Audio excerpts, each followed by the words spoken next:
Welcome, dear listener, to a quiet place far away in time where the world moves slowly and the night holds you gently in its softest embrace. Settle deeply into your pillow now, allow your shoulders to soften and let your breathing grow long and easy. Tonight we shall drift together across the wide, dark Atlantic, slipping backward through the slow turning of centuries until we arrive in the cobbled lanes of old Boston in the year 1720. There is no need to hurry. Every word that follows is meant to wrap around you like a worn woolen blanket. Warmed beside a hearth that crackles low, you will hear no sharp sounds, no troubling tales, no rushing of any kind. Only the soft rustle of dry leaves along a brick walkway and the faint creak of a wooden sign swaying upon its iron hinges in the cool sea air. Imagine, if you will, a narrow passage between two leaning houses, lit by a single horn lantern. The flame within trembles, casting honey-coloured shadows upon the damp stones beneath your feet. A figure waits there, wrapped in a long grey cloak, holding a polished wooden staff. He nods to you kindly, without a word, and turns to walk into the gathering mist. This is your invitation. Quiet door, opening into the hush of a forgotten century. Follow him now. Slowly, gently, sleepily, we step together into the soft and lantern-lit world of old Boston's quiet night watchman. Before we wander further into these gentle candlelit lanes, allow me to whisper one small thought into the quiet of your mind. If the soft cadence of this voice and the slow unfolding of these old forgotten places brings you any small measure of comfort tonight, you may wish to follow this little channel as a traveller follows a familiar lantern home. Simple tap upon the small subscribe button is enough, like the gentle press of a thumb upon a wax seal, sealing a letter that need never be hurried. Beside it you will find a small bell, much like the brass bells once mounted above the doors of old Boston's counting houses, ringing softly whenever the door swung inward upon a cold morning. Should you tap that little bell, it shall chime quietly each time a new story is laid upon your evening pillow, so no calm tale is ever lost in the busy current of the modern day. There is no obligation, of course, no bargain to be struck, no ledger to be signed, only a quiet companionship between teller and listener, woven slowly across many soft and starlit nights. If our slow path through these old chapters of the world has soothed you even a little, your gentle support helps carry these long, peaceful stories forward into many more quiet evenings ahead. And now, with that small thought softly placed beside the lantern, we return to the swirling mist, trembling flame, and the patient waiting watchman. The harbour of old Boston in the long, slow hour before true darkness is a place of soft transitions where the colours of the world seem to settle one upon another like layers of fine, translucent silk. The sun, having spent the long autumn day climbing slowly across the broad New England sky, now rests low upon the western rooftops, painting the wooden shingles in shades of warm amber and pale rose. The harbour water, which only an hour before had glittered in sharp brilliance, has grown still and almost glassy, reflecting the changing colours above with a quiet, mirror-like patience. Stand here a moment, dear listener, upon the worn planks of Long Wharf, and let your eyes wander slowly across this peaceful scene. The wharf itself stretches out into the harbour like a long wooden finger, and beneath your feet the planks are dark with the accumulated dampness of countless tides, softened by salt and worn smooth by the passage of innumerable boots. Each plank is fitted snugly against the next, fastened with iron nails whose heads have rusted into small dark stars upon the silvered wood. Between the planks narrow seams have gathered fine threads of seaweed, dried into curling brown filaments that whisper faintly when the cool evening wind passes through them. The air carries the gentle perfume of the harbour, a scent that is at once sharp and soothing, woven of salt water, damp rope, and the lingering smoke of cook fires drifting from the kitchens of the houses that line the waterfront. There is also woven gently into this fragrance the soft sweetness of pine resin from the freshly cut barrels stacked at the wharf's edge, and the faint earthy aroma of tobacco leaf packed into long bales, waiting patiently for tomorrow's loading. Look out across the harbour now, where dozens of small vessels lie at quiet anchor, their masts swaying in the gentlest of rhythms. There are sloops with single masts and broad mainsails, brigantines with twin masts standing tall against the fading sky, and an old merchant ketch whose painted hull has faded to a soft weathered green over many seasons of sun and salt. Their rigging crisscrosses the deepening sky in delicate webs of dark cordage, and from each mast a small lantern is being lit, one, by sailors who climb slowly into the rigging with steady, practised hands. The lanterns flicker into life like a slow procession of fireflies, each one reflecting upon the still water below, doubling itself into a shimmering twin.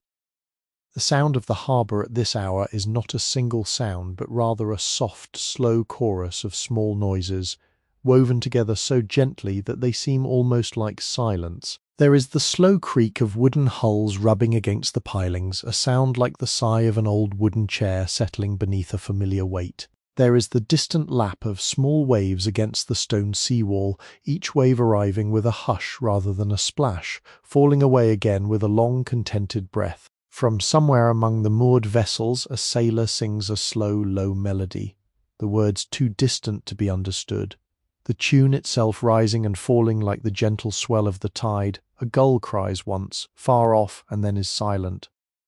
Turn now and look back toward the town. The houses that line the waterfront stand in close companionable rows, their second stories leaning slightly outward over the narrow lanes, their timber frames dark against walls of pale plaster or weathered clapboard. Many of them are crowned with steep roofs of cedar shingles, and from their stone chimneys rise thin, slow ribbons of pale grey smoke, curling upward into the still air and dispersing softly among the rooftops. The smoke smells faintly of burning oak and pine,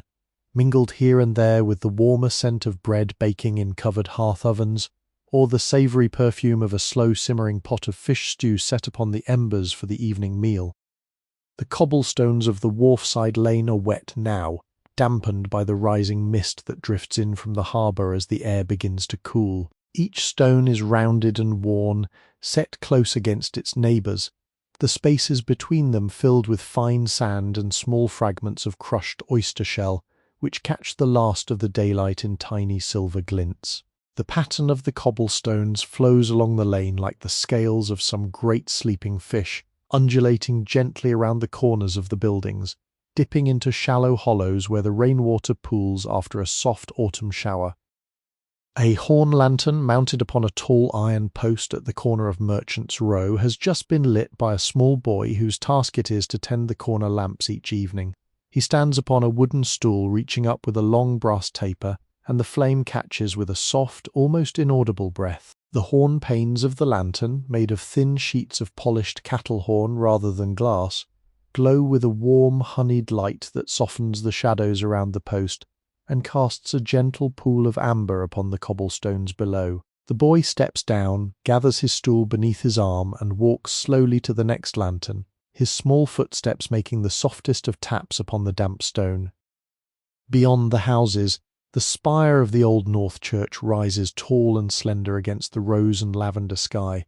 its weather vane turning slowly in the cool breeze. The wooden spire has been painted white, though the paint has weathered into a soft ivory hue, and its tall windows reflect the colours of the dying day in panes of warm gold. From within the church no sound can be heard at this hour, for the evening service has long since ended, and only the slow, patient ticking of its great wooden clock continues to mark the passing minutes from somewhere deep within its quiet timbers. The cool air carries with it the faintest hint of wood smoke from the houses, and now also the soft, distant lowing of a cow being led home from the common pasture, her hooves clicking gently upon the cobblestones somewhere along Tremont Lane. Milkmaid hums softly as she walks beside the cow, her voice barely audible above the gentle creaking of the wooden yoke across the animal's broad back. The cow's bell, a small brass cup hanging from a leather strap, gives out a single soft chime with each step, and the sound seems to belong perfectly to the deepening hush of the evening. Above the harbour the first stars are beginning to appear, faint pinpricks of silver light against the slowly darkening blue. The evening star itself, bright and steady, hangs low in the western sky, just above the dark silhouettes of the warehouses, and seems to watch over the harbour with a patient, kindly gaze. The breeze that drifts in from the open sea has cooled now, carrying the faint, clean scent of salt and distant kelp, mingling with the warm, earthy fragrances of the town, to create a perfume that belongs only to harbours at evening, only to old wooden cities by the sea, only to this quiet hour between the work of the day and the long, soft hush of the coming night. And here we shall stand for a moment longer, breathing in the slow rhythm of this gentle dusk, before we turn at last and follow the watchman's lantern further into the lanes of old Boston, where the deeper hush of nightfall is just beginning to gather among the leaning houses and the cobbled streets.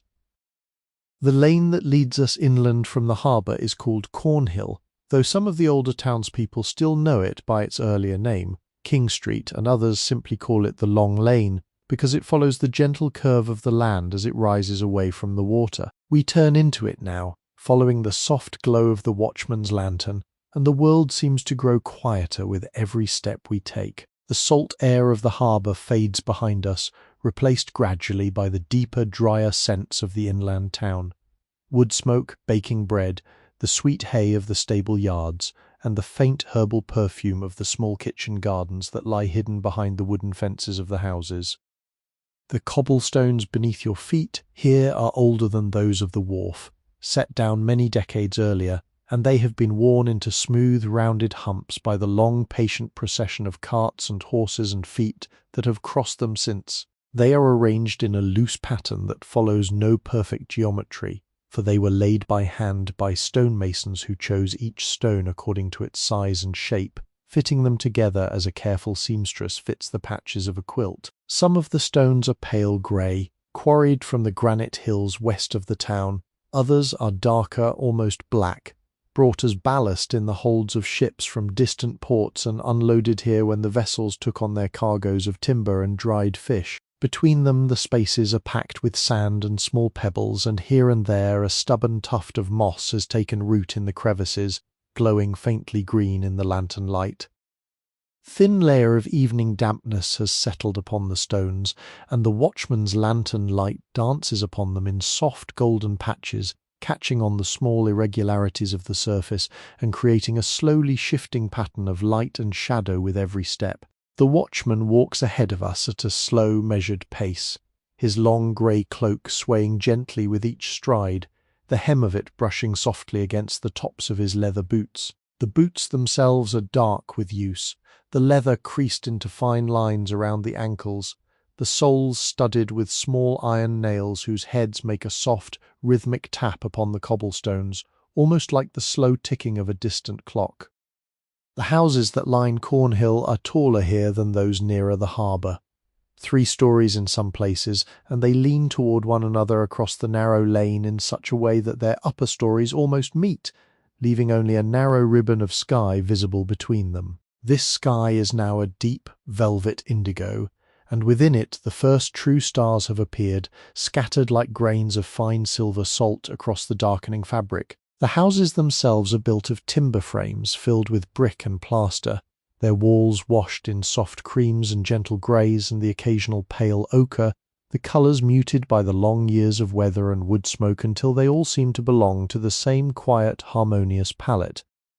Each house has its own small character. One leans gently to the left as if listening to a whisper from its neighbour. Another bears a wooden plaque above its door, carved with the figure of a swan, marking the home of a milliner who fashions soft hats of beaver felt and silk ribbon. The third has a row of small flower boxes beneath its windows, in which the last of the autumn marigolds still glow faintly in the lantern light, their golden petals folded inward against the cool of the night. The doors of the houses are heavy slabs of oak, fitted with iron handles polished smooth by the touch of countless hands, and above each door a small horn lantern hangs from a wrought iron bracket, casting its pool of warm amber light upon the threshold below.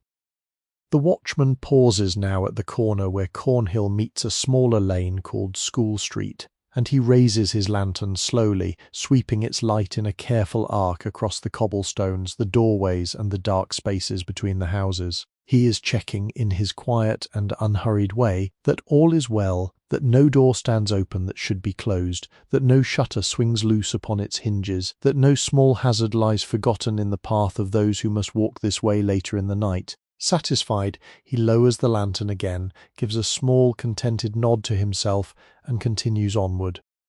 From somewhere within one of the houses comes the soft sound of a virginal being played, a small keyboard instrument whose delicate, plucked notes drift down through the closed shutters and into the lane like the distant chiming of tiny bells. The melody is slow and old, a tune from England, perhaps a lullaby that the player's grandmother once sang. The notes seem to hover in the cool air for a moment before fading gently into silence, and then another follows, and another, weaving a soft, almost dreamlike thread of music through the hush of the evening.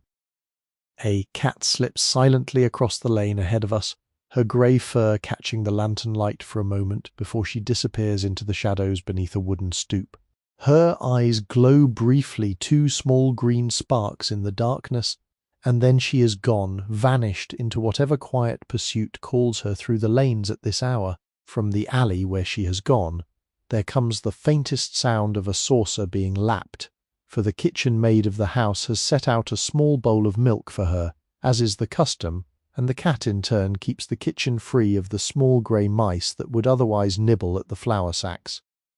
The lantern posts along Cornhill are spaced at regular intervals, each one a tall iron pole topped with a horn lantern in a wrought iron cage, and as we pass beneath them their light falls upon us in soft, warm circles, fading at the edges into the deeper blue of the twilight. The lamps themselves are tended by a guild of small lamplighters, the very boys we glimpsed earlier upon the wharf, and they have done their work well this evening, for not a single lamp along the lane stands unlit. The flames within the horn panes flicker gently with the breeze, and their light has a softness that no harsh modern lamp could ever match, for the horn itself filters the brightness into a warm, honeyed glow that seems to breathe rather than burn. Wooden sign creaks softly above a doorway as the breeze passes, and we pause to look at it. It is a tavern sign painted with the figure of a green dragon coiled upon a field of cream, its wooden frame ornamented with small carved leaves, and a delicate trim of faded gilt. The sign sways gently upon its iron hinges, and the creak of the hinges is a sound that has been heard along this lane for many years, so familiar to the townspeople that they no longer notice it, hearing it only as part of the deeper, quieter music of the town itself, like the soft breathing of a great wooden creature settling slowly into sleep. The watchman walks on, his lantern held low. Tanned, we follow him, Tor steps falling softly upon the worn cobblestones, Tor breath rising in faint white plumes into the cooling air. Then the deepening hush of the Boston night gathers gently around us like the closing of a soft, well-loved book.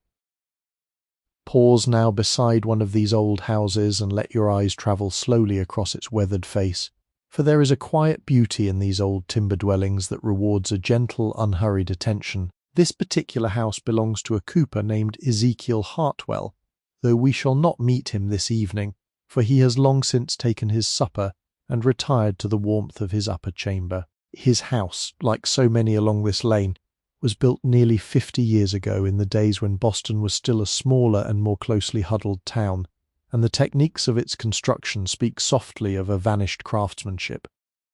The frame of the house is built of great oak timbers, hewn from the forests that once stood thick upon the hills of the surrounding country and squared by hand with broadaxe and adze. These timbers can still be seen dark and proud, where they emerge from the plaster of the walls forming the strong skeleton upon which the rest of the house is hung. The wood has darkened over the years to a deep, rich brown, almost black in places, and where the grain runs it has been polished by weather and time into a soft satiny sheen that catches the lantern light in long, slow lines. Where the timbers meet at the corners, they are joined by mortise and tenon, fastened with wooden pegs called trunnels, hammered into place with a careful hand, and never, in all the long years since, allowed to work themselves loose.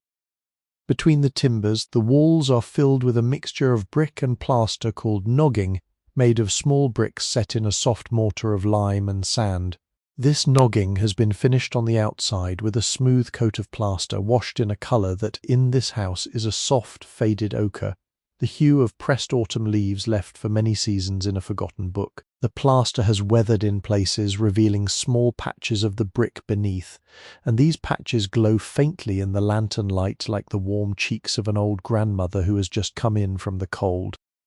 The windows of the house are small and many, set in deep wooden frames painted a soft, pale green that has faded almost to grey. Each window is divided into many tiny panes by a delicate lattice of leaded muntins, and the panes themselves are of crown glass, each one a small, slightly imperfect circle that bears at its centre a faint, swirling mark called a bullseye, where the molten glass was once attached to the glass-blower's rod. These imperfections in the glass cause the candlelight from within the house to ripple and shimmer as one walks past, and the windows seem almost to wink slowly at the passer-by, as if the house itself were greeting old friends. The shutters that flank each window are made of vertical planks of pine, fastened together with iron straps and painted in the same soft green as the frames. They are open now, folded back against the walls, but they will be closed before midnight, drawn together by a hand from within and fastened with a small iron pin to keep out the deeper cold of the small hours. Above the windows of the upper story, small wooden hoods project outward from the wall, carved at their edges with a simple moulding of curved lines, and these hoods cast soft shadows down upon the glass below, sheltering it from the rain that often sweeps in from the sea. The door of the house is a tall, narrow slab of oak, set into a frame that has been carved with a delicate moulding of beaded edges. The wood of the door has been darkened with many coats of linseed oil over the years, and it shines softly in the lantern light, the grain visible beneath the polish like the slow currents of a deep, dark river. The door bears at its centre a great iron knocker, fashioned in the shape of a lion's head, the lion's mouth holding a heavy ring that, when struck against the small iron plate beneath it, gives out a sound that can be heard throughout the house, even up in the highest attic chamber. The lion's face has been worn smooth by many years of polishing, and its features are gentle now, almost smiling, as if it had grown kindly with age.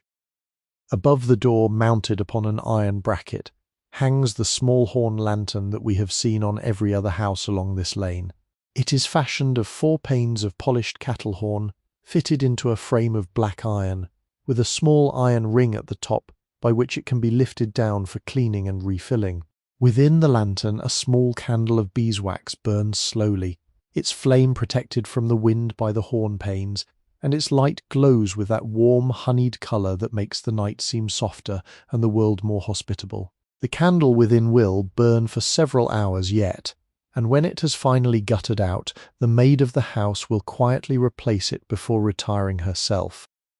The roof of the house rises steeply above the upper story, covered in cedar shingles that have weathered to a soft, silvery grey. The shingles are arranged in long, overlapping courses, each course offset from the one below it, so that the rain runs cleanly down them from peak to eave. At the peak of the roof, a single brick chimney rises, plastered and whitewashed, and from its mouth a slow, thin column of pale grey smoke rises into the night, curling gently as it disperses among the stars. The smoke smells faintly of oak and apple wood, for Ezekiel has been burning the prunings from his small orchard, and the apple wood gives the smoke a sweet, almost cidery fragrance that mingles pleasingly with the cooler scents of the autumn evening.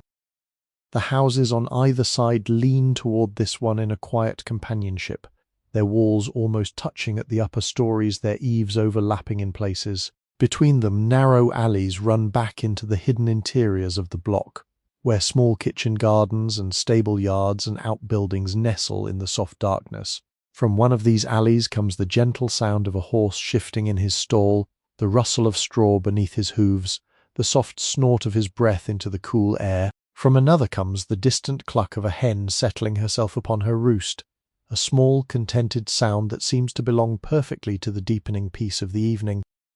The watchman pauses beside Ezekiel's door, raises his lantern and looks slowly upward at the small horn lamp above. He sees that all is well, that the candle burns steadily, that the door is firmly latched, that no shadow moves within the windows. He gives a small, satisfied nod, lowers his lantern and walks on, his boots tapping softly upon the cobblestones, his cloak swaying gently at his heels. We follow him, our gaze still lingering upon the leaning houses, the soft windows, the warm lantern lights, and the slow, peaceful breath of wood smoke rising into the starry night. Beyond the close-set lanes of the merchant quarter, the streets begin to widen and the houses to thin, until at last we come to the great open space at the heart of the town, the Boston Common. Here the cobblestones give way to a broad expanse of soft trodden grass, and the leaning houses fall away on every side, leaving only a wide, gentle dome of evening sky above. The Common is older than nearly anything else in Boston, for it was set aside as common pasture and training ground in the very earliest days of the colony, and many generations of cows and sheep and townspeople have passed slowly across its rolling green surface since then. At this hour, the Common has settled into a deep and peaceful quiet. The cows that grazed here through the day have all been led home to their stables by their tending boys and milkmaids, the last of them disappearing down Frog Lane some 20 minutes ago. The sheep, too, have gone, herded back to the small folds behind the houses by old Tom Withers, the shepherd, whose dog Pepper trotted faithfully at his heels with her tongue lolling in the cool air. Now only the grass remains, slightly bent where the animals have lain in the long afternoon, the blades stirring gently in the soft evening breeze that drifts down from the western hills. The grass itself is a tapestry of many quiet greens and golds, for the autumn has touched it with its slow brush,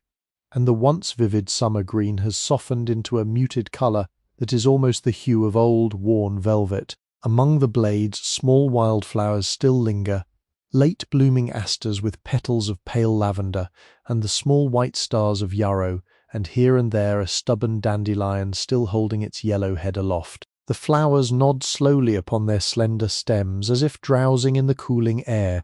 and beneath them the grass is thick with fallen leaves, drifted in soft brown and amber piles against the trunks of the great elms that line the edges of the Common.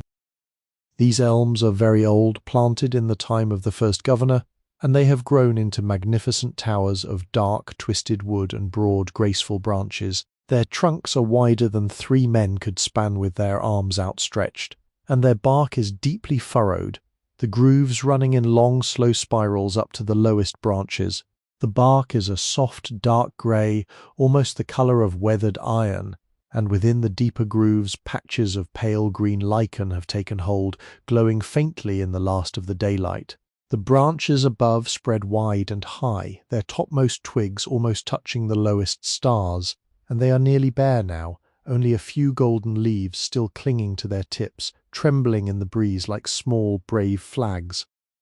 A path of beaten earth runs across the Common, worn smooth by long use, and along this path the watchman now leads us at his slow, unhurried pace. The earth of the path is dark and soft, dampened by the evening dew, and our footsteps make almost no sound upon it. Here and there along the path lie small stones half buried by the grass, and the watchman's lantern light catches on them as we pass, making them gleam for a moment like the polished beads of some great scattered rosary. To the western side of the Common stands the powder house, a small round building of brick whose walls are nearly 2 feet thick. It is here that the town stores its store of gunpowder for the militia muster, though we shall not enter it tonight, for it is sealed and watched by its own small guard. The powder house is roofed with a low conical cap of slate, and from its single small window a tiny lantern shines, the keeper's light, watching over the precious dry powder within. The brick of the walls is dark with age, almost the colour of a ripe plum, and the mortar between the bricks has weathered to a soft pale grey that gives the building a strangely gentle appearance, despite the seriousness of its purpose. To the eastern side of the Common rises the slope of Beacon Hill, crowned with a tall wooden post upon which a great iron basket is mounted, into which a fire may be lit to warn the town of any distant alarm. The post stands tall and dark against the deepening sky, the iron basket at its top empty and cold, as it has been for many years now, for these are peaceful times in Boston, and the warning fire has not been needed. Around the base of the post, The grass is soft and undisturbed, and a small flock of evening swallows wheels above it in the last of the daylight, their wings cutting graceful arcs through the cool air, their voices a soft, distant chittering that drifts down to the common like the voice of the twilight itself. The watchman pauses at the centre of the common, raises his lantern and looks slowly around. The light from his lantern falls upon the grass in a small warm circle, and within that circle the dew gleams suddenly bright, each tiny droplet a small star upon a green sky. He turns slowly, and the light sweeps in a great arc across the common, touching the trunks of the elms, the path, the distant powder house, the slope of Beacon Hill. He is watching for nothing in particular and watching for everything at once, which is the watchman's way, and his face within the lantern's glow is calm and quietly attentive. Bird calls softly from somewhere among the elms, a slow descending note that seems to ask a gentle question of the evening. Another bird answers, farther away, with a similar note, and then both fall silent. The breeze moves once more across the grass, and the leaves of the elms whisper softly above us, the dry brown leaves that still cling to the upper branches making a sound like the slow turning of pages in some great ancient book. From far away on the eastern side of the town comes the faint, slow tolling of a bell, the bell of the old North Meeting House ringing the 8 o'clock hour, 8 slow deep tones that hang in the air like notes of dark sweet music. The watchman counts the bells in his head, gives a small nod of acknowledgement, and lifts his lantern once more. The light grows brighter for a moment as he raises the wick within, and then settles again into its soft, honey-coloured glow. He turns and continues across the common, his cloak swaying gently, his boots making the softest of imprints upon the dewy grass, and we follow him, our breath rising in faint plumes into the cooling night, our eyes still turning slowly from the twilight elms to the deepening stars, taking in every quiet and gentle detail of this old, peaceful place at the heart of old Boston, in the slow, slow hour of nightfall. We come now, walking softly behind the watchman, to the old North Meeting House, a tall and dignified structure of timber and shingle that rises like a quiet, kindly elder above the surrounding rooftops. The meeting house is the spiritual heart of this corner of Boston, and although it stands silent at this evening hour, with no service to be held until the morrow, its presence still draws the eye and quiets the mind, as a great elder draws a respectful hush from the children gathered at her knee.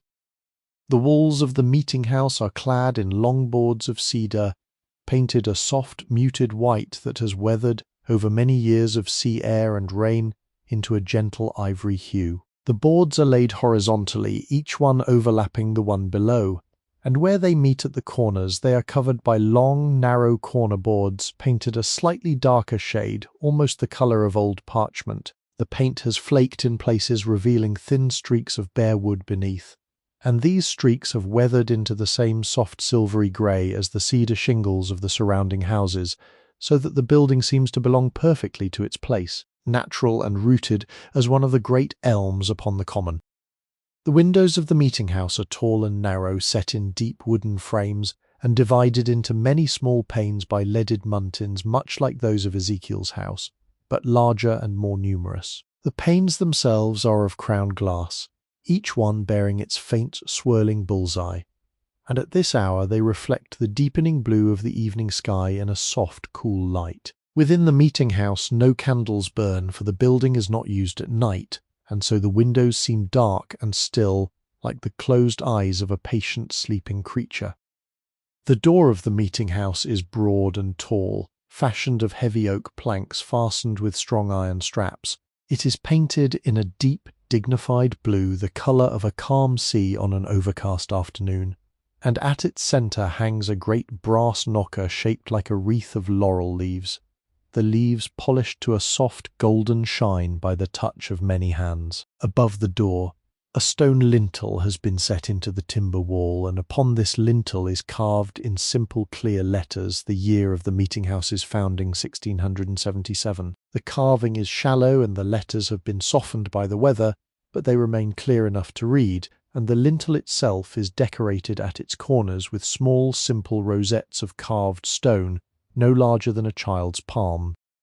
But it is the steeple, of course, that draws the eye most strongly of all, rising tall and slender into the deep evening sky. The steeple is built in 3 sections, each one slightly narrower than the one below, and it is crowned with a small spire that ends in a tall, delicate weather vane shaped like a banner. The lowest section of the steeple is square, with louvered windows on each side that allow the sound of the bell within to ring out across the town. Above this square section rises an octagonal section, also louvered, and above that a slender spire of pure cedar shingle painted in the same soft white as the walls. The weather vane at the very top turns slowly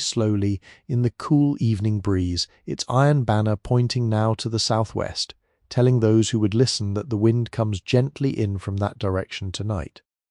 Within the steeple, hidden in the dark wooden chamber of the lowest section, hangs the bell. It is a great bronze bell, cast many years ago in England by a famous foundry whose name is engraved upon its rim. The bell is the colour of dark honey, with hints of green where the bronze has weathered, and it hangs from a wooden yoke fastened with iron straps. From the yoke a long rope descends through a small hole in the floor of the steeple chamber, down through the ceiling of the meeting-house below, and into the small bell-ringer's room beside the entrance. It is by pulling upon this rope that the bell-ringer, an old man named Increase Coffin, summons the people of the parish to their morning and evening services, and tolls out the slow, deep hours of the day. The bell has just rung the hour of 8. 8 slow, deep tones that we heard while crossing the common, and now it rests once more upon its yoke, its great bronze body still and silent save for the faintest, almost imperceptible humming that lingers within the bronze for many minutes after a striking, the sound that bell-makers call the aftering, and which only those with the sharpest hearing can detect. Increase Coffin, having pulled the bell rope 8 slow and careful times, has now retired to his small house behind the meeting-house, where his wife Mercy has set out his evening meal of brown bread, a small dish of stewed pumpkin, and a cup of mulled cider warmed upon the embers of the kitchen hearth. Around the meeting-house stretches the burying ground, a quiet field of ancient grass and old stone, in which the earliest settlers of this corner of Boston have long since been laid to their rest. The graves are marked with small slate stones, each one carved with the simple traditions of the day. Some bear the figures of winged hourglasses, others of cherubs with serene faces, and still others bear only the name of the departed, the year of their birth, and the year of their passing. The slate has weathered to a soft, dark grey, and the carvings have softened with the years, until many of them are now no more than gentle hollows in the stone, like the patient memory of a name long since spoken with great love. The grass between the gravestones is soft and short, kept tidy by the sexton's small flock of sheep that graze here from time to time, and at this hour the grass is dappled with the long, slow shadows of the gravestones themselves, cast by the rising moon that has just begun to climb above the rooftops to the east. The moon tonight is in its first quarter, a half disk of pale silver light, and her glow falls upon the burying ground with a soft, kindly quietness that turns the gravestones into a gathering of patient old friends, sitting together in the cool grass, waiting peacefully for the dawn. The watchman pauses at the iron gate of the burying ground, removes his hat in a brief, respectful gesture, and then puts it back upon his head. He does not enter the burying ground, for that is not his task at this hour, but he raises his lantern and lets its light fall upon the gate for a moment, illuminating the wrought iron curls and the small iron lock, and then he lowers it again and walks on. We follow him, our gaze lingering upon the soft moonlit gravestones, the quiet meeting-house, the slowly turning weather vane upon the high spire, and the deepening hush of the evening that gathers like a velvet shawl around the old wooden heart of Boston. Let us turn our gentle attention now to the watchman himself, and to the simple, well-worn instruments of his ancient and patient trade. He walks ahead of us still, at the same slow, measured pace,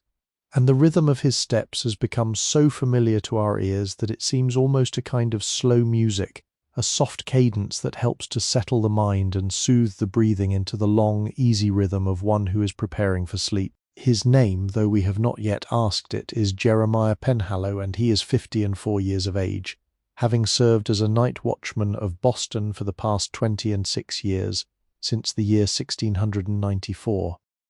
The lantern that he carries is the most important of his tools, and it has been his companion through every one of those long, quiet years. It is a small, sturdy thing, no larger than a loaf of country bread, fashioned of black iron and 4 panes of polished cattle horn. The iron of its frame has been blackened by the smoke of many thousand candles, and where his hands have grasped it, around the iron handle at its top,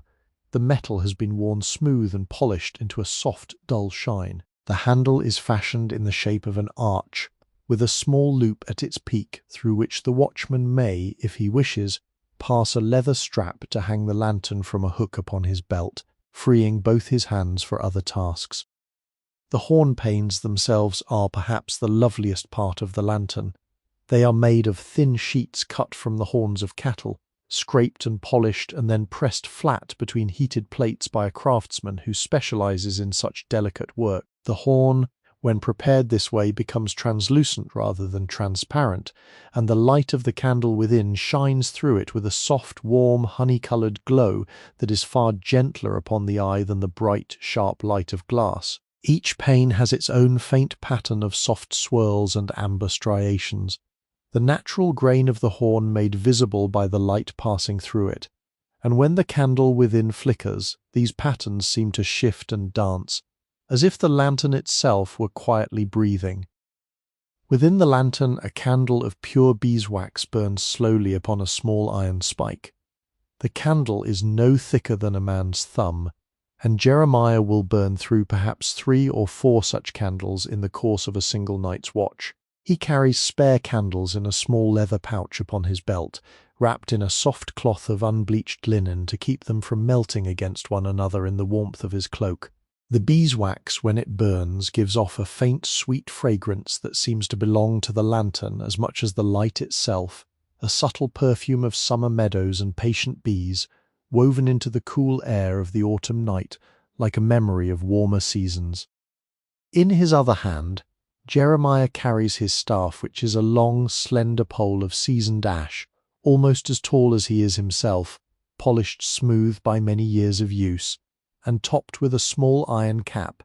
The staff serves him in many ways. It is first and foremost a kind of walking aid, helping him to keep his balance upon the uneven cobblestones, especially when the stones are slick with rain or frost. It is also a tool for tapping upon doors and shutters when he must rouse a sleeping household to attend to some small matter that he has noticed in his rounds. And it is on occasion a tool for measuring, for the staff is exactly 6 feet in length, and Jeremiah has been known to use it to measure distances when surveying small disputes between neighbours over the placement of a fence or the boundary of a yard. The wood of the staff has been worn into a soft, satiny finish by the patient grip of his hand, and where his fingers usually rest, the wood has darkened to a rich, deep amber. The grain of the ash runs in long, straight lines down its length, and small, faint marks have accumulated upon it over the years, scratches and dents and small scuffs, each one a small history written into the wood by some long-forgotten encounter with the world. There is a particular notch about 2/3 of the way up the staff, where Jeremiah once accidentally struck it against an iron lamp-post on a dark and rainy night many years ago, and the notch has remained ever since, smoothed by time but never quite erased, a small souvenir of an evening long past. His cloak, which we have already noticed several times in our slow walk through the lanes, deserves its own moment of careful attention. It is fashioned of heavy grey wool woven by the wool merchants of Roxbury and cut by a tailor named Goodwife Bradstreet, whose small shop stands near the Old South Meeting House. The wool is of the kind called duffle, a thick and densely woven fabric that resists the rain and the cold equally well, and that has been brushed upon its outside surface to give it a soft, almost downy texture. The cloak hangs nearly to his ankles, and it is fastened at his throat with a simple iron pin, the head of which is shaped into a small plain rosette. The cloak has darkened over the years from its original soft mid-grey to the deep smoky colour of a slate roof after a long rain. Around its hem, the wool has become slightly fringed where it has brushed against countless cobblestones, doorways and bushes, and along its inner lining, a faint pattern of stains has accumulated where the wax of his candles has occasionally dripped during long nights of watch. These stains do not trouble Jeremiah in the least, for they are part of the cloak's slow, patient history, and he knows each one as a man knows the small scars upon his own hands. Upon his head he wears a broad, flat-brimmed hat of dark felt, weathered into a soft, dusty black.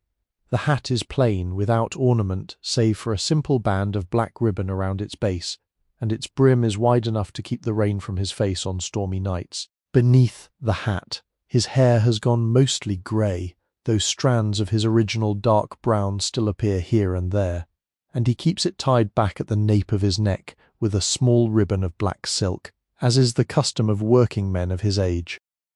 His boots are made of dark brown leather, well oiled to keep out the wet, and they reach almost to his knees, fastened along their fronts with small leather laces. The soles of the boots are studded with iron nails, as we have already noted, and the leather has been creased and softened by many years of walking, until it fits him as comfortably as a second skin. From a small loop at his belt hangs a wooden rattle, a noise-maker that he may use if ever the need should arise, to summon his fellow watchmen from the neighbouring quarters, though the need for such an alarm has not arisen in more than 3 years now, for the times are gentle and the town is at peace. The watchman walks on, his lantern swinging gently with his stride, his staff tapping softly upon the stones, his cloak swaying at his heels, and we follow him deeper into the slow, quiet heart of the old Boston night. Let us pause now in our walking, dear listener, and allow ourselves to consider in slow and gentle thoughts the way in which the watchmen of old Boston measured the long, patient hours of their nightly rounds. For in the year 1720, time was not yet the swift and demanding thing that it would later become. Time moved more slowly then, more softly, and it was measured by gentler instruments than the fast-ticking clocks and bright glowing screens of later centuries. The watchman's day, if such a word can be used for what is in truth a long and patient night, begins at the hour of 9 in the evening, when Jeremiah arrives at the small watch-house upon Cornhill, where he meets his fellows and receives his assignment for the night. The watch-house is a modest building, no larger than a baker's shop, with a low wooden bench along one wall, a small hearth at the back, and a single shelf upon which are arranged the watchman's lanterns, freshly cleaned and refilled with new candles by the watch-house keeper, pleasant old man named Samuel Brownlow, whose own watching days are now behind him. The hearth glows softly with a low fire of oak and birch, and the air within the watch-house is warm and fragrant with the scent of wood smoke and the slow simmer of a small iron pot of broth that Samuel keeps upon the hearth for those who arrive cold and weary from their rounds. At 9 o'clock the watchmen gather in this small warm room, perhaps 8 or 10 of them in all, and they speak softly among themselves about the small news of the day, sharing a cup of warm broth, checking the wicks of their candles, fastening the buttons of their cloaks. They are men of various ages and backgrounds. Some are young, only just beginning their lives in the watching trade. Others, like Jeremiah, are older, with many years of experience behind them. They are all calm and patient men, for the watching trade does not suit the restless or the easily startled, and it tends to attract those who are content with long quiet hours and simple steady tasks. When the small wooden clock upon the watch-house mantel strikes 9, the watchmen take up their lanterns and staves, bid one another a quiet good evening, and step out into the cobbled lane to begin their rounds. Each watchman has his own assigned quarter of the town, and Jeremiah's quarter, as we have seen, runs along Cornhill from the harbour to the common, and includes the surrounding lanes of School Street, Tremont, Tremount Lane, and the small alleys that branch off from these main passages. He will walk through this quarter slowly, methodically throughout the long night, returning to each lane every hour or so, until the dawn finally appears in the east and his watch is done. The hours of his watch are marked, most importantly, by the bell of the Old North Meeting House, which increased coffin tolls from his small ringing chamber. The bell tolls at every hour from 9 in the evening until 5 in the morning, and each time it tolls it does so with a slow, deep, dignified solemnity that the entire town has long since learned to expect and to depend upon. At 9, The bell tolls 9 times, at 10, 10 times. At 11:11, at 12, the great hour of midnight, 12 slow and majestic tones that ring out across the rooftops and the harbour like the deep voice of time itself. Between these hourly ringings, the watchmen mark the smaller passages of time by their own quiet customs. They have learned, through many years of observation, to read the hour from the position of the moon and the stars, from the changing scents of the air, from the slow shifting of the breezes, and even from the small habits of the night creatures. They know that the cats of the alleys begin their nightly hunting at about 10 o'clock, that the foxes that sometimes wander down from the western fields appear at about 11, and that the owls in the great elms of the common are most active between midnight and 2. They know, too, that the air grows coldest at about 3 in the morning, and that the first faint hints of dawn appear in the eastern sky at about 5:30 at this season of the year. The watchman calls out the hours in addition to the bells tolling, in a slow and traditional chant that has been passed down from one generation of watchmen to the next for nearly 100 years. At each hour he stops upon a corner of his quarter, raises his lantern, and calls out in a slow, melodic voice, in the manner of a singer chanting an old psalm. The chant goes thus at the hour of 10. 10 of the clock, and a fair, mild night, all is well. And at 11, 11 of the clock, with a soft southerly breeze, all is well. The chant is meant to inform the townspeople of the hour and the weather, so that those who wake briefly in their beds may know the time without rising, and so that all who hear may be reassured that their town is being faithfully watched over. Jeremiah's voice, when he chants, is a soft, mellow baritone, neither loud nor soft, but pitched at exactly the right level to carry through the closed shutters and into the warm bedchambers of those who slumber within. He has practiced this chant for so many years that it has become second nature to him, and the words flow out of him with the same easy rhythm as his footsteps upon the cobblestones. The townspeople, hearing his voice in the night, often do not even fully wake, but only stir slightly in their sleep, taking in the hour and the weather as if in a dream, and then settling back into deeper rest, comforted by the familiar sound. There is a particular beauty, dear listener, in this old custom of the chanted hour, for it transforms the long and lonely hours of the night into a kind of slow and gentle music, in which the watchman's voice, the meeting-house bell, the soft tap of his staff, and the distant voices of his fellow watchmen in other quarters all weave together into a quiet, patient symphony of time. It is a music that has no urgency, no pressure, no demand for haste. It simply marks the slow, steady passage of the hours, gently reassuring all who hear it that the world is still in its proper order, that the night is being kept, that all is well. Even now, as we walk with Jeremiah, we can hear, far in the distance, the faint chanted voice of another watchman, perhaps in the quarter near the harbour or in the lanes of the South End, calling out the hour just past with a slow melodic dignity. His voice is too distant for the words to be made out clearly, but the cadence of the chant comes to us across the rooftops like a soft, familiar lullaby, and Jeremiah, hearing it, gives a small nod of acknowledgment and continues his own patient round.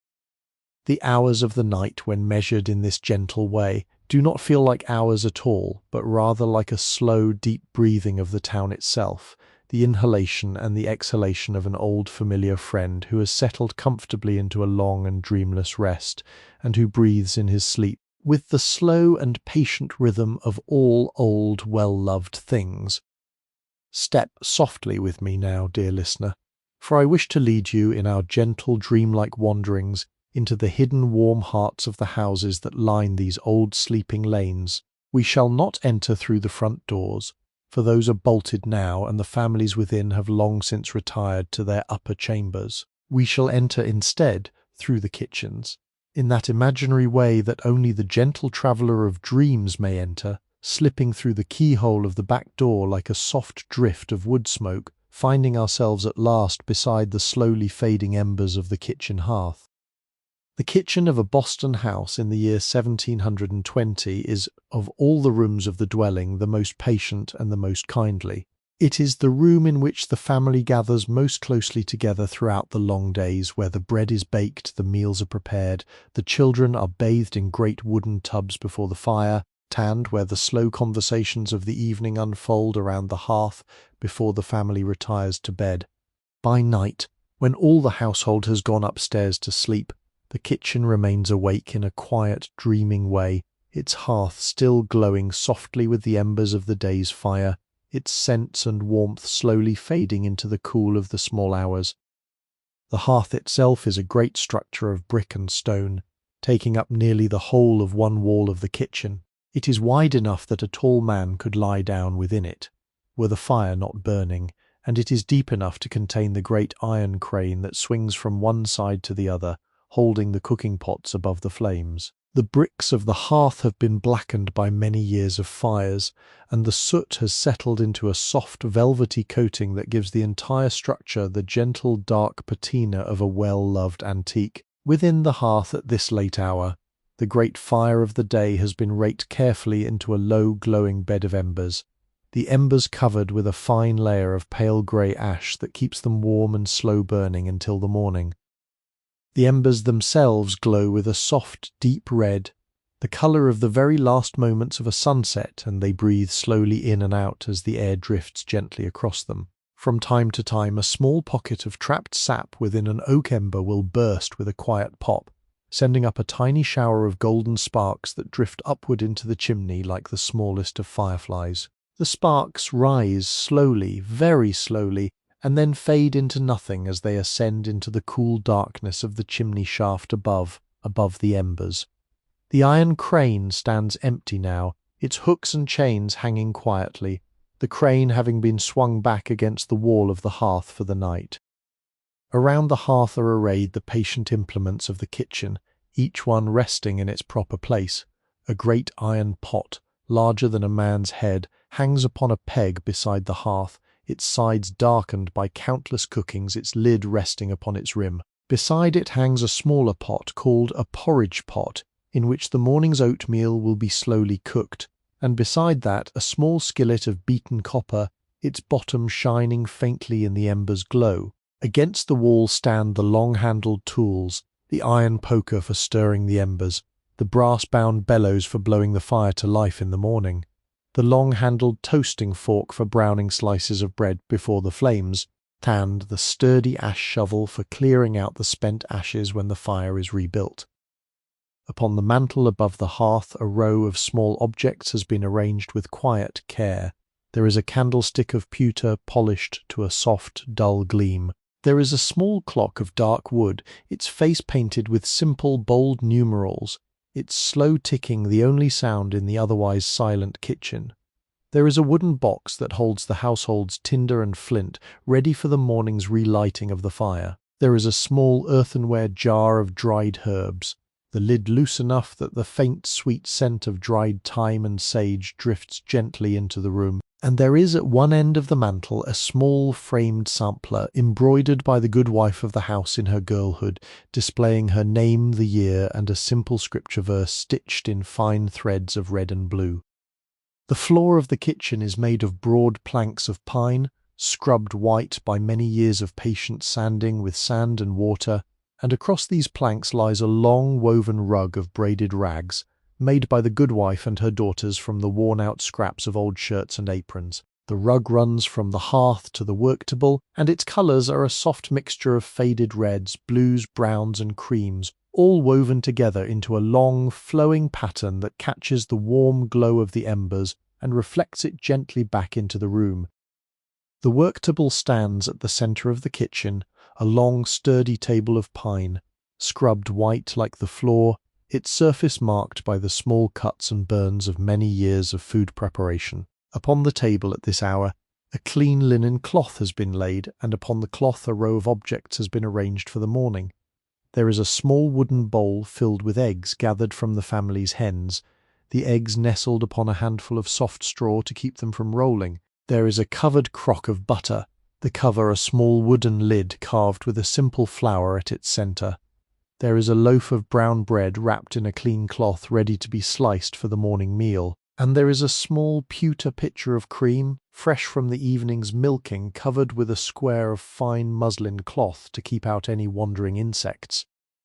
Around the kitchen, the cool air of the night gradually settles, and the warmth of the embers gradually fades, and these two slowly meet and mingle in a soft balance that fills the kitchen with the most gentle and dreamy of atmospheres. The scents of the room are layered like the leaves of an old book. The deep, smoky scent of the embers themselves, the faint, sweet aroma of the dried herbs upon the mantel, the yeasty, warm fragrance of the brown bread upon the work table, the cool, milky smell of the cream in the pewter pitcher, the slightly sharp, clean scent of the scrubbed pine floor, and, drifting in faintly from somewhere beyond the back door, the cool, earthy scent of the small kitchen garden, where the last of the autumn herbs still grow in patient, low rows beneath the moonlight.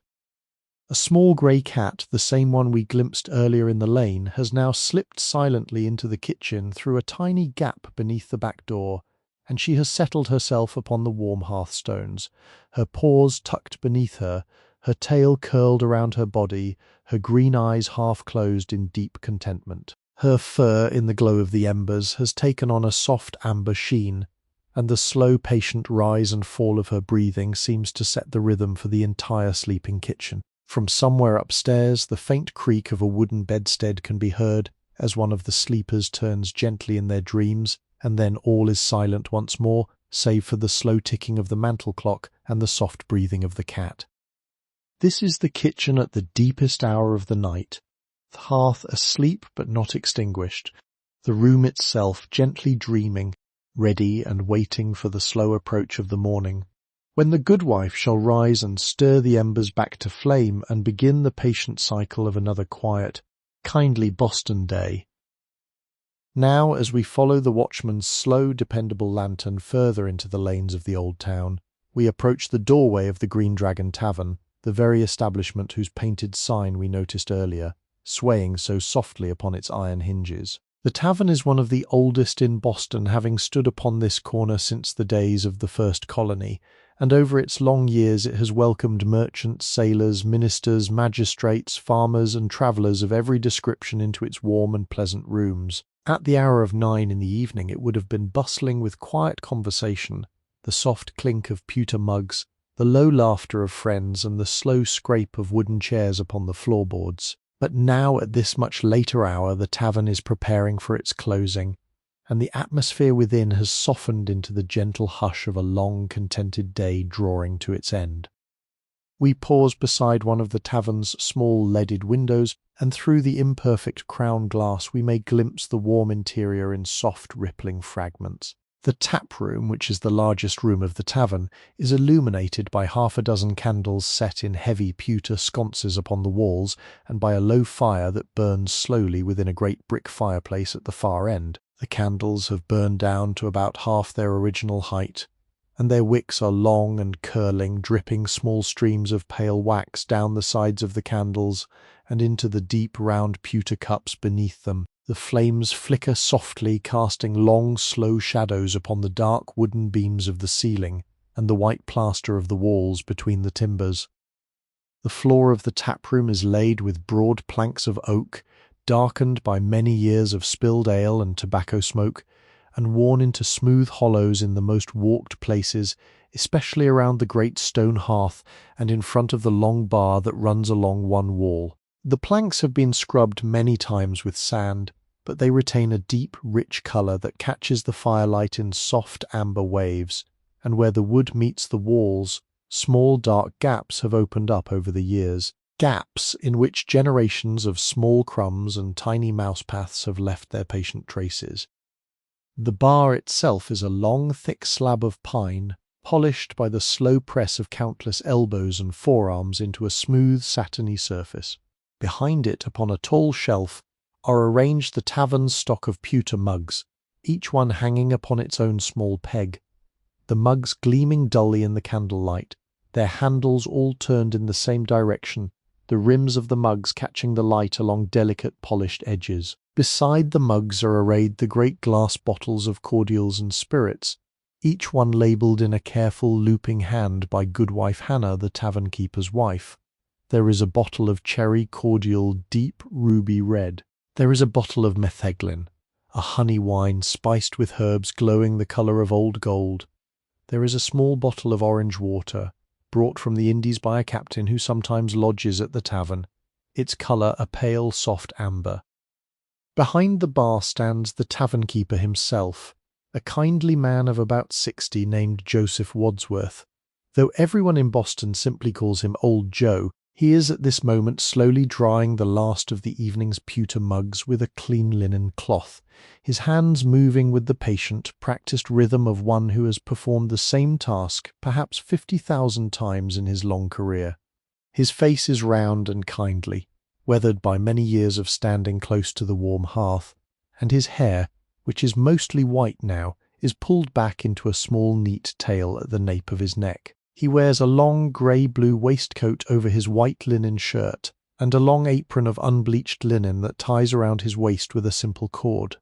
He hums softly as he works, an old English tune whose name he has long since forgotten.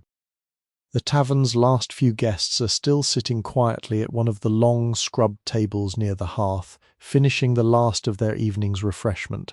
There are 3 of them. The first is a sea captain named Edward Bellamy, who has spent the day overseeing the unloading of his small brig at Long Wharf, and who has come to the tavern for a quiet supper of stewed cod and a cup of warm flip, a drink made of beer, rum, and beaten egg, sweetened with a little brown sugar and warmed with a hot iron called a loggerhead, plunged into the cup until the drink hisses and froths. The captain is a tall, lean man of about 45, with weather-darkened skin and pale blue eyes that seem to look always at some distant horizon, even when he is gazing at the table before him.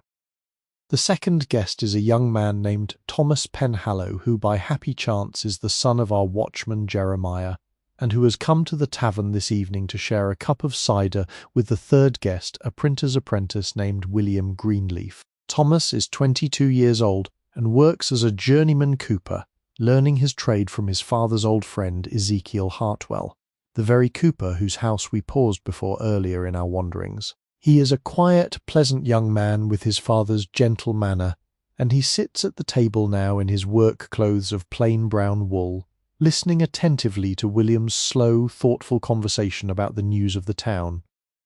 William, the printer's apprentice, is a slender young man of about the same age, with ink-stained fingers and a thoughtful, soft-spoken manner. He works at the printing shop of James Franklin near Queen Street, where he helps to set the type for the small newspapers and pamphlets that James publishes from time to time. William is full of slow, gentle ideas about the world, ideas that he has gathered from the books and pamphlets that pass through the printing shop, and he shares them with Thomas in a quiet, considered voice, while their cups of cider grow gradually cooler upon the table before them. The fire in the great hearth has burned down to a low bed of embers, much like the kitchen hearth we visited earlier, though somewhat larger. A few logs of seasoned oak still glow at its heart, and from time to time a small flame leaps up briefly before settling back into the embers. Above the hearth, mounted upon the wide brick mantel, is a long dark beam of oak into which has been carved many years ago a simple inscription in flowing letters: "Rest ye weary, warm ye cold, this hearth is freely shared." The carving is shallow, and the letters have darkened with the smoke of many fires, but they are still legible, and they have been the silent welcome of the tavern for nearly 70 years. Old Joe finishes drying the last pewter mug, hangs it upon its peg, folds the linen cloth neatly upon the bar, and begins his slow, patient closing rituals. He takes up a brass snuffer and walks slowly around the room, snuffing the candles one by one, until only the candle behind the bar and the embers of the hearth remain. The room grows softer and dimmer with each candle that is snuffed, the shadows lengthening, the warmth of the embers becoming the dominant light. The 3 guests rise quietly, drain the last of their cups, lay a few small coins upon the table, and bid Old Joe a soft good night. Old Joe nods kindly to each of them, and they file out into the lane, where they pause for a moment to bid one another farewell, their breath rising in faint plumes into the cool air, before each one walks off into his own direction through the lantern-lit streets of the slowly sleeping town. While the tavern grows still and the houses settle deeper into their slumber, there is one place in old Boston that does not sleep at this late hour, but rather works on quietly, patiently, and with a slow, kindly purpose. This is the bake shop of Master John Easterbrook, whose small establishment stands upon a narrow lane just off Cornhill, near the corner of Pudding Lane, and from whose chimney a steady, faint plume of pale grey smoke rises throughout the long hours of the night. Let us slip now in our soft and dreamy way into this warm, fragrant place, and observe the patient labours of the night baker as he prepares the morning bread of Boston. The bake shop is a small, low building of brick and timber, with a single door of dark oak and a single window of leaded glass that looks out upon the lane. Within, the room is dominated by the great brick oven that takes up nearly the whole of one wall, and that has been heating slowly throughout the evening in preparation for the night's baking. The oven is a magnificent structure, perhaps 10 feet across and 7 feet tall, built of pale fire brick that has been blackened in places by many years of fires. Its mouth is a tall, arched opening, perhaps 4 feet high and 3 feet wide, and within this opening, even now, the orange glow of the bed of coals can be seen, illuminating the dark interior of the oven like a small contained sunrise. Master Easterbrook himself is a man of about 50 years, broad-shouldered and patient, with strong hands made white with flour and a kind weather-lined face. He wears a long apron of unbleached linen, much like old Joe's, but covered now with the soft dustings of flour that he has gathered through the long evening of preparation. His shirt sleeves are rolled up to the elbows, and his forearms are dusted with flour up to the wrist. His hair, which is sand-coloured and beginning to grey at the temples, is tied back with a simple white cloth, and his face shines slightly with the warmth of the great oven. Around him, upon long wooden tables that line the walls of the bake shop, are arranged the loaves of dough that have been rising slowly throughout the evening. There are perhaps 40 of them in all, each one resting in its own small wooden trough or upon a square of clean linen, each one swelling slowly upward as the yeast within does its quiet, patient work. The dough has the soft, smooth texture of skin, and its surface is dusted lightly with flour to keep it from sticking to the troughs. When Master Easterbrook touches one of the loaves with a gentle finger, the dough yields softly and then slowly springs back, and he smiles, knowing that this loaf is ready for the oven. The bake shop is filled with a deep, rich fragrance that is unlike any other in the town. There is the warm, yeasty scent of the rising dough, sweet and slightly sour, like the scent of an old apple just beginning to soften. There is the deeper, smoky scent of the oak and birch that Master Easterbrook burns in the oven, a scent that has soaked into the walls and beams of the bake shop over many years until it has become part of the very air. There is the faint, nutty fragrance of the toasted wheat from the morning's baking, still lingering in the corners of the room. And, most powerfully of all, there is the scent of the freshly milled flour itself, a clean, soft, almost grassy smell that fills the room with a sense of patient, slow goodness. Above the long work tables, hanging from hooks driven into the wooden beams of the ceiling, are arrayed the tools of the baker's trade. There are long wooden peels, the flat paddles with which Master Easterbrook will slide the loaves into the great oven and retrieve them when they are baked. The peels are made of pine, scrubbed and worn by many years of use, their handles polished smooth by his hands. There are dough scrapers of smooth beaten copper gleaming softly in the candlelight. There are small wooden combs with which the baker scores the tops of the loaves before baking, creating the patterns of slashes and crosses that distinguish one type of bread from another. And there is, hanging upon its own peg of honour, a long iron hook with which the baker may shift the burning logs within the oven without scorching his hand. In the corner of the bake shop stands a great wooden barrel filled to the brim with fine white flour, its lid resting beside it upon the floor. The flour within is so fine and pale that it almost glows in the soft light of the candles, and a thin layer of it has settled upon the floor around the barrel, forming a small white halo of dust upon the dark planks. Beside the flour barrel stands another, smaller barrel, this one filled with coarse rye flour, the colour of pale tobacco used for the brown loaves that are popular among the working folk of the town. And beside this stands a smaller cask of salt, and a small earthenware jar of yeast, the yeast a thick, creamy substance that smells faintly of beer and rising sponge. Master Easterbrook moves slowly between his rising loaves and his great oven, his work unhurried, his hands following the patient rhythms of a craft that he has practiced since he was a boy of 12 apprenticed to his own father. He pauses beside one loaf, gives it a gentle finger test, decides that it is ready, lifts it carefully from its trough and slides it onto a long wooden peel, and then carries it to the open mouth of the oven. He pauses there, peering into the glowing interior, watching the slow dance of the coals at the back, feeling with his face the gentle, even heat that rises from the oven floor. He decides that the heat is right, and with a single, smooth motion, he slides the loaf into the oven, gives the peel a gentle shake to release it onto the hot bricks of the oven floor, and then withdraws the peel. He repeats this slow, patient ritual with another loaf and another, until the floor of the great oven is dotted with 15 or 20 loaves, each one resting in its proper place, each one beginning to swell and crust slowly in the steady heat. The smell of the baking bread now begins to fill the bake shop, a deep, rich, golden fragrance that is among the kindliest scents that the human nose may know, and that drifts slowly out through the small chimney and the cracks around the door into the lane outside, where it mingles with the cooler scents of the night and offers a quiet greeting to any passers-by who happen to walk past. The watchman, walking his slow round through the nearby lanes, has just paused at the corner of Cornhill and Pudding Lane, and the warm scent of the baking bread has drifted to him upon the cool breeze. He smiles almost without knowing it, for the scent is one of the small kindly comforts of his nightly watch, and he has come to depend upon it as a marker of the deep hours, knowing that when the bread bakes the night is well advanced, and the dawn cannot be far away. He raises his lantern slightly, lets its soft golden light fall upon the cobblestones at the corner, and then walks on, and the slow, patient labour of the bake-shop continues behind him in the warm and fragrant darkness.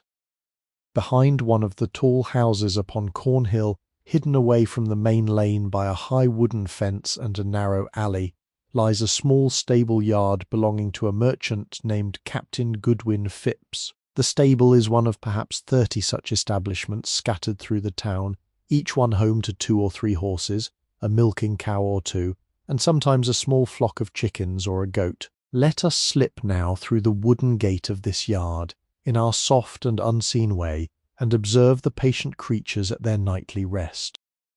The yard itself is paved with rounded river stones, set into hard-packed earth, and softened in many places by a thick layer of clean, golden straw, spread out to keep the animals' hooves dry and to absorb the dampness of the autumn nights. Around 3 sides of the yard stand the low wooden outbuildings of the household, the stable proper with its 3 stalls, the small dairy where the milk and cream are stored in cool earthenware crocks, the hen-house with its small peaked roof and its tiny door cut into the wall, and the storage shed where the harness and the cart and the various tools of country work are kept. The buildings are all of dark weathered timber, their roofs covered in the same cedar shingles as the houses, and their walls washed in a soft, dull red ochre that has faded over the years into a gentle earthy colour, much like the bark of an old maple tree. The stable door stands slightly ajar, as is the custom in the warmer months, to allow the air to circulate freely through the stalls and to keep the horses comfortable in the changing seasons. We slip through the gap and find ourselves in the warm, dim interior of the stable, lit only by the soft glow of a small lantern that hangs from a hook upon the central beam, its light dimmed to the merest flicker by the carefully trimmed wick. The lantern serves as a kind of night light for the horses, who are accustomed to its gentle presence, and who would be uneasy if it were entirely dark. The light of the lantern falls in soft, warm pools upon the straw-strewn floor, and casts long, slow shadows upon the wooden walls of the stalls. The stable is fragrant with the deep, sweet, earthy scents that belong to all stables in all centuries. There is the warm, hay-like scent of the fresh straw upon the floor, which has been laid down only this evening, and which still carries the soft fragrance of the sunlit fields where it grew. There is the rich, slightly sweet aroma of the horses themselves, a smell of warm hide and patient breath, that is among the most comforting of all the scents that a country dweller may know. There is the deeper, slightly musty scent of the old harness leather, hanging from its pegs upon the wall, polished with countless rubbings of beeswax and tallow, And there is, drifting softly from the small grain bin in the corner, the dry, nutty scent of the oats and barley that the horses will be fed in the morning. In the first stall stands a great chestnut gelding named Brandywine, the captain's favourite riding horse, a noble creature of perhaps 14 years of age, his coat the deep, rich colour of a polished chestnut, his mane and tail a slightly darker shade. He is asleep at this hour, standing as horses often do, his weight resting easily upon 3 legs, the 4th leg slightly bent and resting at its tip. His large, kind eyes are half closed, and his ears, which usually stand alert and curious, have relaxed into a soft, drooping position. The slow, patient sound of his breathing fills the stall with a gentle, rhythmic music, in and out, like the slow breathing of the night itself. In the second stall stands a smaller horse, a bay mare named Sweetbriar, who is the captain's wife's pleasure horse, used for short journeys to the neighbouring farms and for the occasional ride along the countryside lanes. Sweetbriar is younger than Brandywine, perhaps 8 years of age, and her coat is a warm, reddish brown with black points at the legs, mane and tail. She, too, is asleep, but unlike Brandywine, she has lain down in the straw, curled with her legs tucked beneath her, her head resting lightly upon her folded foreleg. Her sleep is the deeper sort, the sort that horses fall into only in places where they feel entirely safe, and it speaks well of the quiet contentment of her stable that she trusts the night enough to lie down within it. In the third stall stands a great cart horse named Goliath, a massive creature of perhaps 16 hands at the shoulder, his body a soft dappled grey, his mane and tail a flowing white. Goliath is the working horse of the household, used for hauling the cart to the country mills and the harbour wharves, and he is very strong and very gentle, the kind of horse who would never harm a child, even if he were startled. He stands now in his stall, dozing in the standing posture, his great head lowered, his mane falling forward across his face. His breath rises in faint plumes in the cool air of the stall, and from time to time he makes a soft, contented sound deep in his throat, somewhere between a sigh and a hum, the sound that horses make when they are at peace with their world. Around the stable, hanging from the wooden walls upon their many pegs, is the patient array of harness and tack that keeps the horses at their work. There are bridles of dark leather, polished smooth and gleaming softly in the lantern light, their bits of plain iron, their reins coiled neatly. There are saddles of brown leather, both the lighter saddle that fits Sweetbriar and the heavier saddle that fits Brandywine, each one resting upon a wooden saddle tree against the wall. There are great collars for Goliath, padded with stuffed leather, their hames of polished iron. There are crupper straps, breast straps, blinders, halters, and the long heavy traces that connect the cart horse to the cart itself. Above the stalls, in a low loft beneath the stable's roof, the hay is stored in great loose piles, smelling sweetly of the summer fields where it was cut and dried. From the loft, a small wooden ladder descends to the floor of the stable, and the dust of the hay drifts slowly downward through the cracks between the loft's planks, falling in soft golden specks through the lantern light, each speck a tiny, glowing star that drifts slowly toward the floor before vanishing into the straw. From the loft also comes the occasional small rustle of a barn cat named Mittens, who hunts among the hay for the small grey mice that would otherwise nibble at the grain in the bins below. The dairy adjacent to the stable is dark and cool at this hour, its small window covered with a wooden shutter to keep out the night air. Within, upon a long stone shelf, are arrayed the great earthenware crocks of milk, cream, and butter, each one covered with a clean square of muslin weighted at the corners with small smooth stones to keep the cloth in place. The dairy smells of cool stone and rich, clean milk, and upon the floor a slow, wet scrubbing has left the boards damp and shining in the dim light. The household's small black and white milking cow, named Daisy, is at this hour resting comfortably in her own small stall behind the dairy, her great body settled into a deep cushion of fresh straw, her cud working slowly in her jaws as she dreams the slow, peaceful dreams of cows. The watchman, passing along the lane that runs behind the stable yard, hears the soft, contented breathing of the animals through the wooden fence, and he smiles to himself, for these gentle sounds are among the small kindnesses of his long nightly walk, and he never tires of hearing them. He raises his lantern slightly, lets its soft light fall upon the wooden gate, and then walks on, leaving the patient horses, the dreaming cow, and the silent hunting cat to their slow and quiet hours of rest. Let us climb now, in our soft and dreaming way,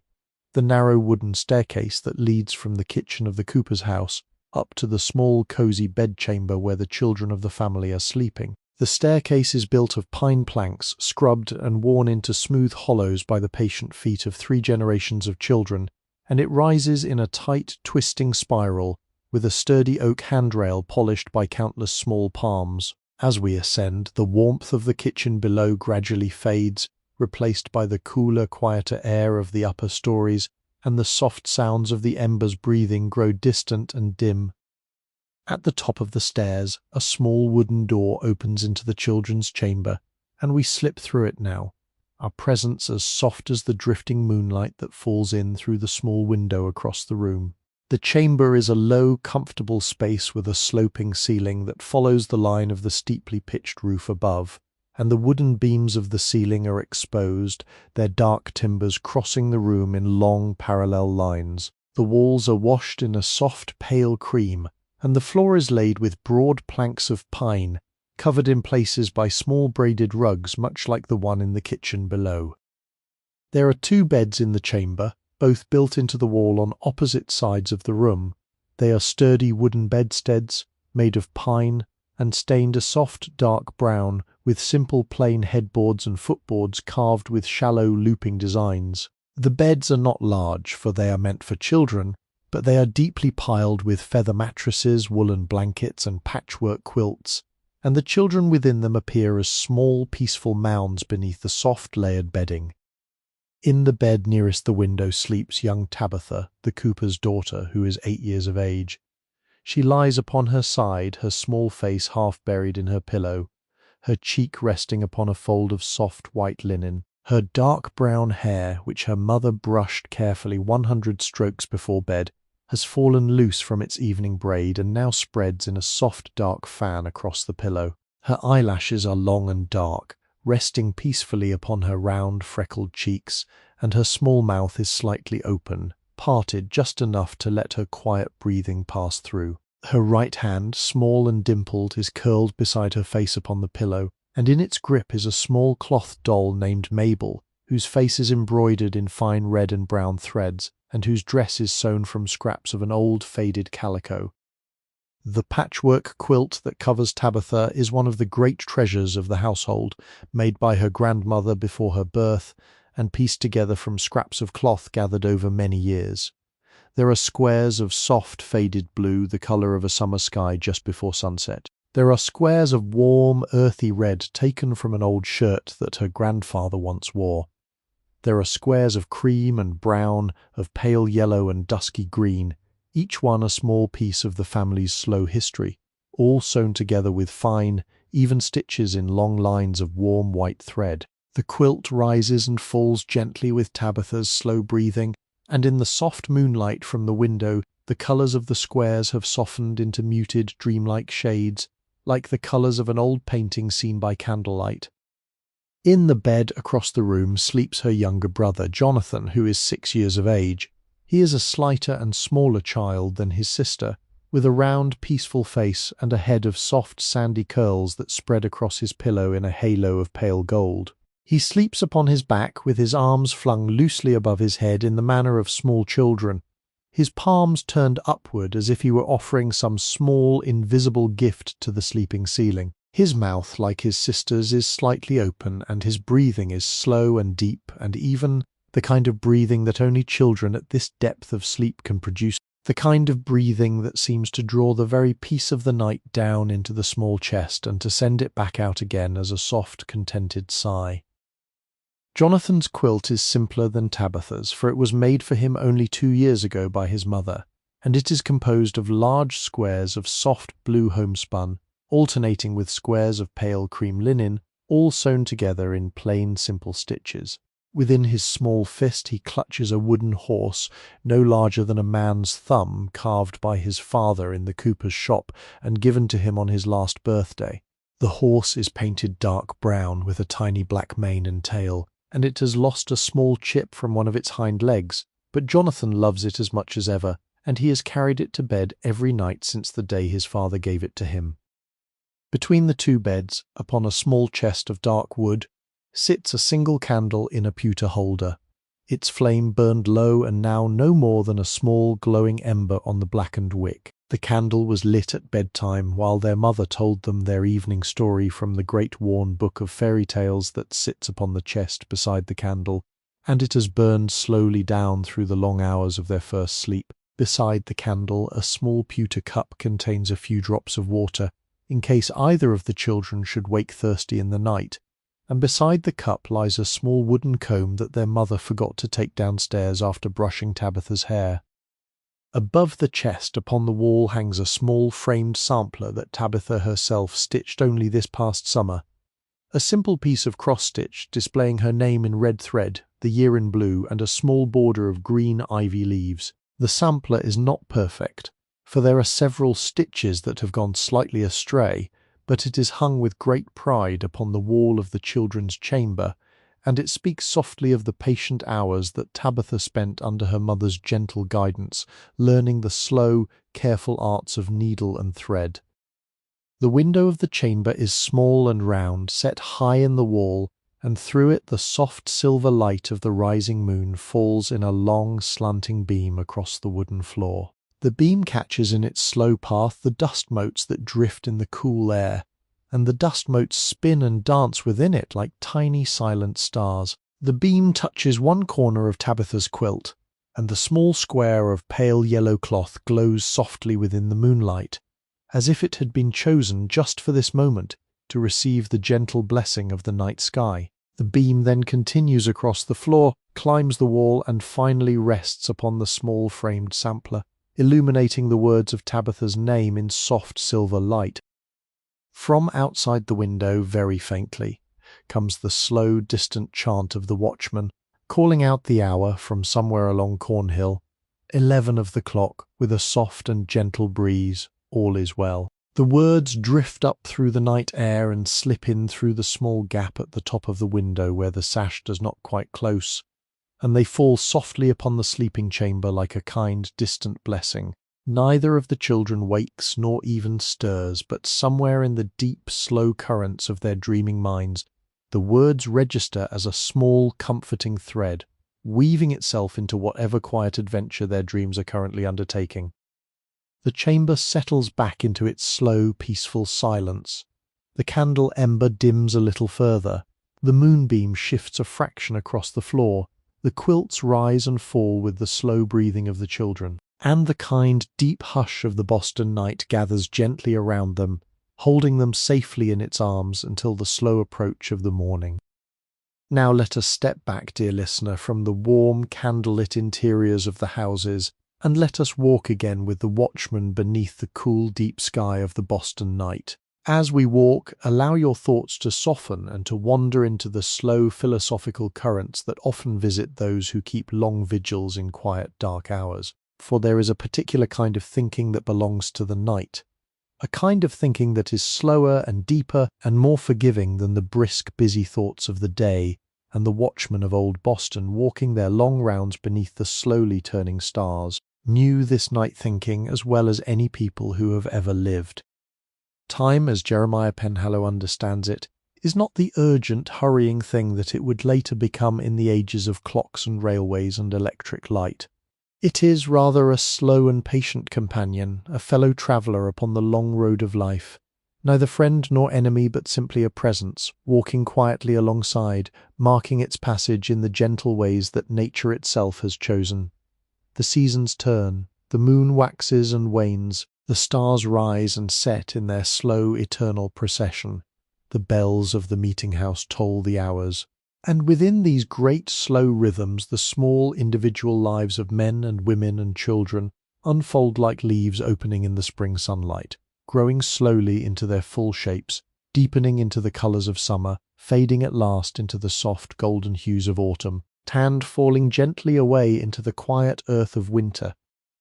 There is a kindness in this old way of thinking about time, a kindness that the later, faster ages would gradually lose and only sometimes remember. For when time moves slowly, it has room within it for the patient, careful work of craftsmanship, for the long, slow ripening of friendships, for the gradual maturing of wisdom, for the unhurried savouring of small, ordinary pleasures. The cooper Ezekiel, working his long days at his bench, makes only 6 or 7 barrels in a week, but each barrel is a small, perfect creation, fitted together with patient skill, finished with careful hands and likely to last for 50 years of useful service. The seamstress Goodwife Bradstreet, sewing her cloaks and gowns by candlelight, takes perhaps 3 weeks to complete a single fine garment, but the garment, when completed, is a thing of slow and quiet beauty, fitted exactly to the wearer, made of the best materials, tanned, stitched with the kind of attention that only unhurried hands can give. The slow, patient bell of the meeting-house, tolling the hours from the high steeple, marks not only the passage of time but also the rhythm of this slower, deeper way of living. When it tolls, the townspeople pause very briefly in whatever they are doing, and they listen to its slow, deep voice with a kind of quiet reverence. They count the strokes, learn the hour, and then return to their work or their conversation or their meal. But the brief pause has done its quiet work, and they return refreshed, reminded of the larger rhythm within which their small daily tasks are unfolding. The watchman walking through the lanes at this slow, deep hour of the night is in some ways the very embodiment of this old, patient relationship with time. His work is not hurried, he has no quota to meet, no urgent task to complete, no clock to outrun. He has only the long, slow rounds of his quarter to walk, the small lanterns to check, the gentle hours to call out, and the quiet reassurance to give to all who lie sleeping behind their shutters. His walk is the same walk that he walked last night, and the night before, and that he will walk again tomorrow, and the night after that, until at last the time comes for him to retire from the watch and pass his lantern and staff to a younger man. There is a deep contentment in such a life, a contentment that perhaps the busier and brighter ages would find difficult to understand, but that Jeremiah understands very well. It is the contentment of the slow, patient task done well, again and again, season after season, year after year. It is the contentment of knowing one's small place in the great, slow turning of the world, and of doing one's small part in that turning with quiet, faithful attention. It is the contentment of the sailor who has learned to love not the destination of his voyage, but the slow, patient sailing itself, the gentle motion of the deck beneath his feet, the slow change of the stars above the rigging, the deep companionship of the sea. Time, in this old, slow way of thinking, is also a great, kindly forgiver. The mistakes of the day, the harsh words spoken in haste, the small failures of patience or attention, are all softened by the slow passage of the hours, smoothed by the gentle current of the night, and gradually washed away by the deep, patient rhythm of the seasons. Tomorrow brings a new day, a new chance, a new opportunity to live more gently, more wisely, more kindly than today. And the night itself, with its slow, deep darkness and its patient stars, is the great gentle bridge that carries us from one day to the next, allowing us to lay down the burdens of the past and to receive, fresh and unmarked, the soft promise of the morning. The stars above Jeremiah's head, as he walks slowly through the lanes, are themselves a kind of slow clock,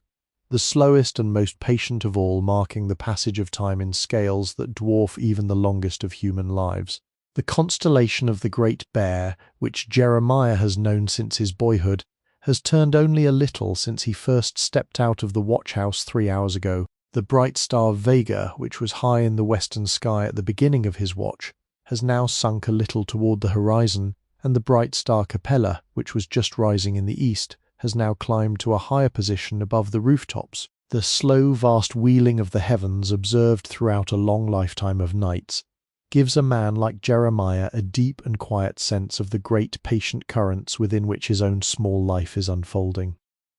There is a kind of peace in feeling oneself to be a small, quiet part of so great and slow a turning. The small troubles of one's own life, the worries of the day, the small disappointments and failures all become softer and gentler when one is reminded that the stars themselves have been turning thus for ages beyond memory, that the seasons have been changing for thousands upon thousands of years, that the slow rhythms of the earth and the sky are far older and far larger than any single human life. To know oneself as a small brief participant in this great slow turning is, paradoxically, a profoundly comforting thing, for it means that one is part of a vast and patient harmony held within the slow, kindly arms of a world that has been turning for ages and shall continue to turn for ages still to come. The watchman walks on, his lantern swaying gently, his staff tapping softly upon the cobblestones, and the slow, deep peace of the night gathers around him like the quiet voice of time itself, whispering its old, soft wisdom to all who will pause and listen.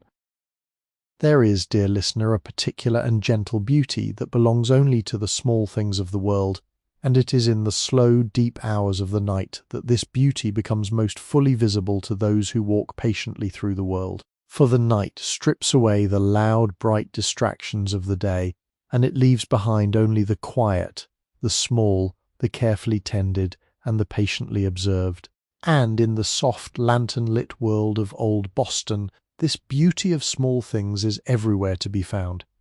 if only one walks slowly enough and looks gently enough to notice it. Consider, for a moment, the small iron pin that fastens the watchman's cloak at his throat. It is a simple thing, no longer than a man's thumb, fashioned of dark iron by a blacksmith named Caleb Whitfield, whose forge stands near the corner of Hanover Street. The pin is shaped like a small rosette with 5 rounded petals radiating outward from a central boss, and at its back is a simple iron clasp that holds it securely against the woolen fabric of the cloak. Caleb made this pin perhaps 15 years ago when Jeremiah was in need of a new fastener for a new cloak, and Jeremiah paid for it with 3 pence of small copper coin, given gladly across the worn anvil of the smithy. The pin has darkened over the years from the original soft, dull grey of fresh iron to a deeper, almost black sheen, and where it has rubbed against the woolen fabric of the cloak, it has been polished into small, smooth highlights at the tips of its 5 petals. To a hurried glance, it is nothing of any importance, simply a small plain iron pin upon a watchman's cloak, but to a slow and careful gaze it is a small perfect creation, made by a craftsman's hands, kept in faithful service for 15 years, and bearing within itself the slow quiet history of a faithful working life. Caleb's hands, the moments at his forge, the warm sparks rising from his anvil, the careful filing and shaping of the petals, the small price paid in copper coin, the years of faithful fastening upon the throat of the watchman, all of these are quietly contained within the small, dark form of the pin, like a tiny vessel holding a long, patient story. Or consider the small wooden button upon Tabitha's nightgown, the topmost button just below her chin, which her mother fastened only an hour before she fell asleep. The button is no larger than a small coin, fashioned of polished cherry wood by a button-maker on King Street. Its surface is a deep, warm, reddish brown, and it has been carved with a simple pattern of 4 shallow grooves crossing at right angles, like the petals of a small 4-petaled flower. The button has been pierced with 4 small holes through which the thread is sewn, and the thread itself is of fine white linen doubled and knotted carefully on the inside of the gown. Each time Tabitha's mother fastens this small button at her daughter's throat, she does so with hands that have performed this gentle task perhaps 2,000 times now, every night since Tabitha was old enough to wear a proper nightgown. The button has been fastened and unfastened so many times that the small holes through which the thread passes have become very slightly enlarged, and the cherry wood around them has acquired a soft polished sheen from the gentle repeated touch of the mother's fingers. The button is, in this small way, a quiet repository of 2,000 acts of motherly care, each one performed with the same patient love, each one a small, unremarkable, perfectly ordinary moment of bedtime tenderness, and yet each one a true and unrepeatable thread in the slow, beautiful weaving of a child's growing life. Or consider the small chip in the rim of the pewter mug from which Jeremiah drank his cup of warm broth at the watch-house 3 hours ago. The chip is no larger than a grain of barley, a small irregularity in the otherwise smooth curve of the rim. It was made 9 years ago when the watch-house keeper Samuel Brownlow accidentally knocked the mug against the iron edge of the hearth grate while wiping it clean. The chip has since been worn very slightly smoother by the long succession of Watchman's lips that have touched the rim of the mug over the intervening years, but it remains a small, distinct flaw in an otherwise nearly perfect vessel. To Samuel, the chip is a small, fond memory of a moment of clumsy haste in his long career of watchhouse keeping. To the watchmen who drink from the mug, it is a small, familiar feature of an old, well-loved companion, the place where one's lower lip naturally rests when one tilts the mug back to drink. The mug in this small way has become more than a simple drinking vessel. It has become a slowly accumulating record of 9 years of quiet, watchful nights, of warm broth shared in the small hours, of brief, friendly conversations between men preparing to go out into the dark, of tired returns and grateful drinks at the end of long rounds. The small chip, far from being a flaw, has become the very mark of the mug's individual history, the small, distinguishing detail that makes it not just any mug, but this particular mug, beloved and familiar and truly its own. The world, dear listener, is full of such small, slowly accumulated beauties, each one a tiny vessel containing a long, patient story. The dent in the wooden floor where the kitchen door has swung open 10,000 times, the small hollow in the stone step of the meeting house, worn smooth by 90 years of churchgoers' feet, the faint rosette of polished wood upon the handle of the cooper's hammer, where his palm has rested through perhaps 1,000,000 strokes, the slight irregularity in the curve of an old leaded glass window where the glass cooled unevenly in the maker's furnace some 70 years ago, and that has caught and twisted the candlelight in its own particular way every evening since. These small details, when noticed slowly and gently, reveal themselves to be among the deepest beauties that the world has to offer. They are not the large, dramatic beauties of the great cathedral or the majestic mountain. They are the quieter, humbler beauties of small things lived with and loved over long periods of time. They speak to us of patience, of faithfulness, of the slow accumulation of meaning that happens when ordinary objects are used and cared for and lived with, year after year, by the patient hands of ordinary people.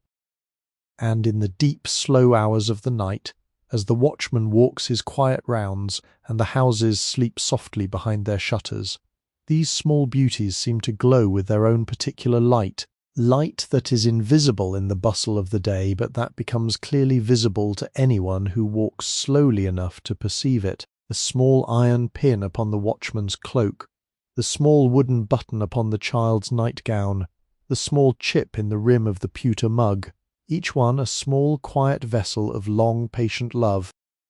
To walk slowly through the world with eyes ready to perceive these small beauties is to live in a kind of constant, gentle wonder, and it is a way of being in the world that the slower, older centuries knew very well, and that we, even now, in our different age, may still recover, if only we are willing to step out of the busy current of the day and to walk for a little while in the slow, lantern-lit lanes of the past, where the small things have time to be seen, and where the patient beauty of ordinary, well-loved objects can speak its quiet, kindly word into our listening hearts. Although the autumn night through which we have been wandering has not yet brought snow to the cobbled lanes of old Boston, let us pause now in our gentle, dreaming way, and let us imagine the slow, soft falling of the first snow of the coming winter. For there is no scene in all the long calendar of the year that better captures the deep, quiet beauty of the old town than the slow, silent descent of the first snow upon the rooftops, the lanes, the harbour, and the wide green common. And although Jeremiah, walking now beneath the clear autumn stars, will not actually see this snow until perhaps 3 weeks from this very night, we may, in our timeless dreaming, allow it to fall now and to soften the world around us with its slow, patient grace. Imagine, then, that the air around you grows gradually colder,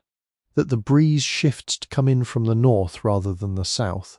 and that the great slow currents of the winter weather have begun to move down from the highlands of the interior, bringing with them the first true cold of the season. The clouds, which have been only a faint, distant veil along the western horizon for several days, now move slowly across the entire sky, blotting out the stars one by one, until the heavens have become a deep, soft, even greyness, and the moon herself has been hidden behind their gentle screen. The light of the night, which had been the cool silver light of clear stars and the half-moon, becomes now a softer, warmer, more diffused light, a kind of dim, dove-grey glow that seems to come from the clouds themselves rather than from any particular source above. And then, almost without warning, the first snowflake appears. It descends slowly through the air, drifting from side to side as it falls. An impossibly delicate small star of pale crystal, no larger than a small button, its 6 soft arms spreading outward from a tiny central point. It catches the light of Jeremiah's lantern as it passes, glowing for a moment with a pale golden inner light, before it settles softly upon the brim of his hat, where it rests for perhaps 3 seconds, perfect and still, before it slowly melts and vanishes into the dark felt. Another snowflake follows, and another and another. They come down slowly at first in small scattered groups, and each one is a small perfect creation, no 2 of them exactly alike. Some are large and feathery with broad lacy arms, others are small and tightly compact, like tiny perfect crystals. Still others are flat round discs falling more slowly than the others. They drift downward at different speeds and along different paths, and as they pass through the lantern light of the watchman, they each reveal their own small individual beauty before settling upon some quiet surface and beginning their slow accumulation. Within 10 minutes, the snow has thickened, and now thousands of flakes are falling all at once, a slow, quiet, gentle multitude descending from the soft grey sky. Yet still each flake remains, when seen up close, a small perfect creation, a tiny crystalline architecture of breathtaking delicacy. And when seen all together, the falling snow becomes a slow, hushed curtain that seems to soften the entire world, blurring the sharp edges of the rooftops and the lanterns and the trees of the common, transforming the familiar lines of the town into soft, dreamlike forms. The snow falls upon the cobblestones first, where it melts almost immediately upon striking the still warm stone, leaving only a faint, brief darkening of the cobble before the moisture evaporates again. But as the cobblestones themselves grow colder, the snow begins to remain, gathering first in the spaces between the stones, then in small soft drifts against the curbs, then in a thin even blanket across the entire surface of the lane. Within an hour, the cobblestones have been entirely covered, and the lane has become a soft white ribbon winding gently through the dark walls of the houses, its surface marked here and there only by the slow, patient prints of the watchman's boots and the small light traces of a wandering cat. The snow falls upon the rooftops next, where it gathers slowly along the cedar shingles, filling in the small grooves between them, and accumulating into a soft white blanket that follows the steep lines of the roofs and gives the entire town the appearance of a great peaceful gingerbread village, frosted with sugar by some kindly, invisible hand. The chimneys of the houses, still warm from the kitchen fires below, stand out as small dark sentinels against the white, and from each one a slow blue-grey ribbon of wood smoke rises into the gentle descending snow, the smoke and the snow meeting in the cool air and drifting away together in soft intermingling currents. The snow falls upon the trees of the common, settling along the bare branches of the great elms in long, slow lines, bending the smaller twigs gently downward beneath its accumulating weight. Each branch becomes a delicate white sculpture, and the great trees, which only a few hours ago appeared as dark, twisted forms against the night sky, now become magnificent creations of soft white lace, their full, intricate structures revealed by the snow as if some great artist had decided, on a whim, to outline every tiniest detail of their architecture in fine white paint. The snow falls upon the harbour, where the flakes that touch the water vanish at once into the dark, slow tide, but where the flakes that touch the wooden decks and the rigging of the moored ships gather slowly into thin white outlines along the masts, the yards, and the coiled ropes. The ships themselves, which earlier had been dark, sturdy presences upon the water, now become softer, more dreamlike forms, their sharp edges blurred by the falling snow, their lanterns glowing more softly through the descending curtain. And the snow falls, of course, upon Jeremiah himself, settling along the brim of his hat, the shoulders of his cloak, the toes of his boots. He pauses for a moment in his slow walk, raises his lantern, and looks slowly upward into the falling snow. The flakes drift down toward his face, each one catching the lantern light for a brief, glowing moment before passing into the dark beyond. He smiles a slow, contented smile, for he has watched this same slow descent of snow upon the lanes of Boston for 26 winters now, and each time it brings him the same deep, quiet pleasure. He continues his walk, his boots now making the soft, crunching sound that boots make upon fresh, light snow, a sound that is among the gentlest and most companionable of all the sounds that a winter night can produce. The snow muffles all the other sounds of the town, so that even the distant tolling of the meeting-house bell, when it comes, sounds softer and more distant than it would on a clear night, as if the bell itself were ringing in a dream rather than in waking life. And the slow, patient descent of the snow continues hour after hour throughout the long night, until by the morning the entire town has been transformed into a soft, white, dreaming world where every rooftop, every cobblestone, every branch, tanned, every quiet lane has been gently wrapped in the silent, generous blanket of the first true winter, and where the slow rhythm of the old town's life shall continue unbroken beneath its kindly, snow-soft sky. Let us walk now along the long, slow length of Cornhill once more, dear listener, and let us turn our gentle thoughts toward the many, many forgotten hands whose patient labours have built and shaped and tended this old, quiet town across the years of its long and slow becoming. For every cobblestone beneath your feet was set into place by some patient stonemason whose name is now lost to memory. Every timber in the leaning houses was hewn and shaped by some carpenter whose face no living person remembers. Every iron lantern bracket, every wooden shutter, every brick chimney, every shingled roof, every painted sign, every leaded window, every garden fence, every wooden fence post and gate, every stone step, every iron knocker, every wooden door was made by hands that have long since returned to the earth, and yet whose work continues to stand and to serve the slow, ongoing life of the town. Consider, for instance, the great, smooth cobblestones at the corner of Cornhill and Prince Street, where the lane curves gently to the east and the houses lean closer together overhead. These cobblestones were laid in the year 1693 by a stonemason named Asa Ridgewell, who came to Boston from a small village in Lancashire, England, when he was a young man of 22 years. Asa worked in Boston for 37 years, laying cobblestones in nearly every quarter of the town, and when he died in the year 1730, only 10 years from now in our story's time, he was buried in the burying ground beside the meeting house, where his small slate gravestone, simply carved with his name and his dates, still stands today. But long after Asa was forgotten by all but his closest descendants, his cobblestones continued to lie patiently in their careful hand-fitted patterns, supporting the slow walking of generation after generation of Boston feet, including, this very night, the soft, slow walking of the Watchman Jeremiah Penhallow. Or consider the great oak timbers that frame the cooper Ezekiel's house, the very timbers that we noticed earlier in our slow walk down the lane. These timbers were felled in the autumn of 1670 in a great forest that once stood upon the hills west of Boston by a woodsman named Caleb Bishop, who worked with his two sons, Jonas and Edmund, throughout that long autumn and winter, cutting timber for the new houses that were being built in the rapidly growing town. Caleb and his sons worked with great axes whose handles they had shaped themselves from long, straight saplings of hickory, and whose blades they kept sharp by patient daily honing upon stones that they carried with them into the woods. Each tree was carefully selected, examined for straightness of grain and absence of rot, and then felled with slow, careful strokes of the axe, falling into the soft snow of the winter forest with a great muffled crash that the surrounding hills returned in long, slow echoes.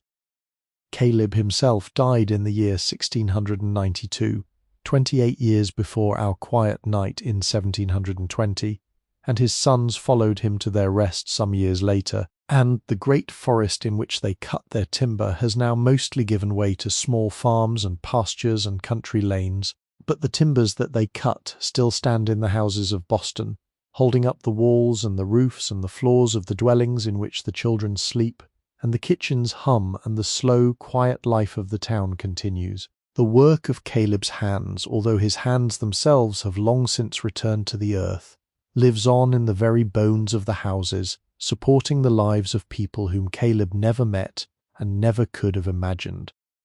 This is the quiet legacy of all those forgotten hands, dear listener, the slow, patient handing down of work from one generation to the next, the gradual building up of a town from countless small individual labours, each one performed by some person whose name we shall never know, but whose patient skill and faithful effort still stands all around us in the lanes and the houses and the quiet, kindly architecture of the old town. The slate carver who shaped the gentle cherubs upon the gravestones in the burying ground, the glazier who fitted the small panes of crown glass into their leaded muntins, the bricklayer who built the great hearth in Master Easterbrook's bake shop, the harness maker who stitched the bridles that hang upon the wall of Captain Phipps's stable, the seamstress who sewed the small wooden button onto Tabitha's nightgown,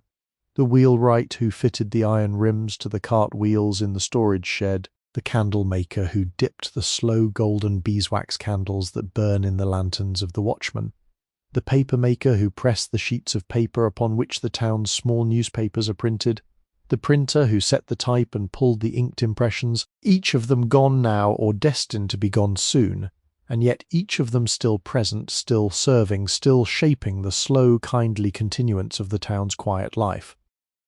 There is a great and gentle dignity in this slow accumulating work, a dignity that the old, slower centuries felt very deeply, and that the busier ages have sometimes had difficulty remembering. For every small, well-made object in the world is, in a quiet way, a small monument to the patient hands that made it, and a small gift to the future generations who will use it and benefit from it long after the maker has been forgotten. The cobbler who today stitches a pair of leather boots is, in his own slow way, sending a small gift across the years to whatever boy or girl will inherit those boots from an older sibling or wear them down to soft comfort over their own years of patient walking. The seamstress who tonight sews the hem of a child's smock is sending a small thread of love across the future,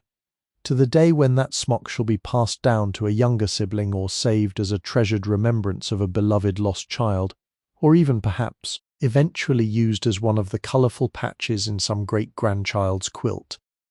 This long, slow chain of forgotten hands stretches back through the centuries, of course, and forward through the centuries to come. And we ourselves, however we may have come to be listening to this quiet story, are at this very moment small and patient links in that great slow chain. The work that we do today, however small and ordinary it may seem, is a quiet gift to the future, a small thread woven into the great slow tapestry of human kindness and craftsmanship that stretches across the long, soft generations of the world.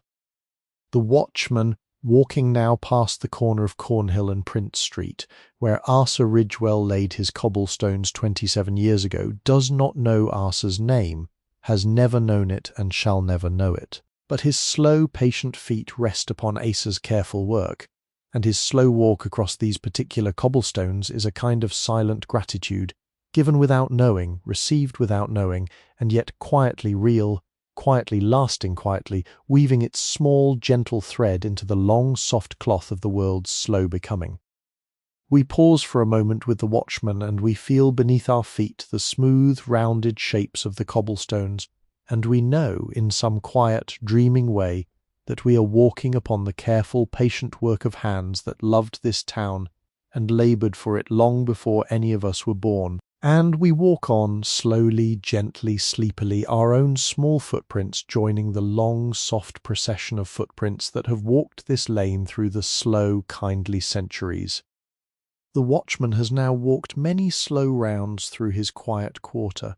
and the deep dark hours of the night have begun their gradual surrender to the slow approach of the dawn. The sky to the east, which only an hour ago was the deep velvet black of the small hours, has begun to soften almost imperceptibly at first, and then more definitely into a deep dusky blue, the colour of the slate of an old gravestone seen by candlelight. The stars in the eastern half of the sky are beginning to fade, the smallest ones disappearing first, the larger ones lingering a little longer, until soon only the very brightest, like the morning star itself, will remain visible against the slowly lightening heavens. The morning star, which the old astronomers call Venus, hangs now low in the eastern sky, a single patient point of brilliant white light, glowing more steadily than any other star, and gradually growing more vivid as the sky around her softens. She is the herald of the coming day, the patient, faithful messenger who arrives always before the dawn to announce the slow approach of the morning. And Jeremiah, looking up at her now from the corner of School Street and Cornhill, gives her a small, familiar nod, as one greets an old, well-known friend who has appeared again upon the path.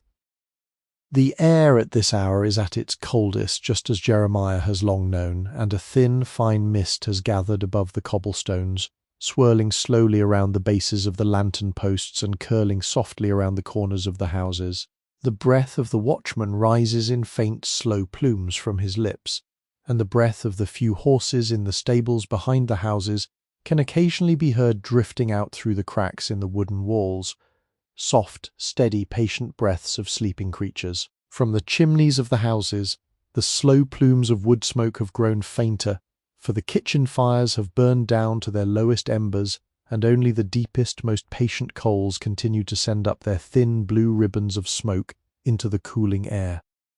The first faintest sounds of the morning are beginning to be heard, softer than the silence that they replace, but distinct enough to mark the slow turning of the night toward the day. Rooster in the small chicken yard behind one of the houses gives a single soft exploratory crow, almost a question, as if he were not quite certain whether the time has come, and then he falls silent again, waiting for further confirmation. From somewhere in the meadows beyond the town, a single bird, perhaps a thrush, gives out a soft, slow song of 3 or 4 notes, and then is silent. The crickets, which have been singing throughout the long night in the dry grass at the edges of the lanes, begin to slow their song,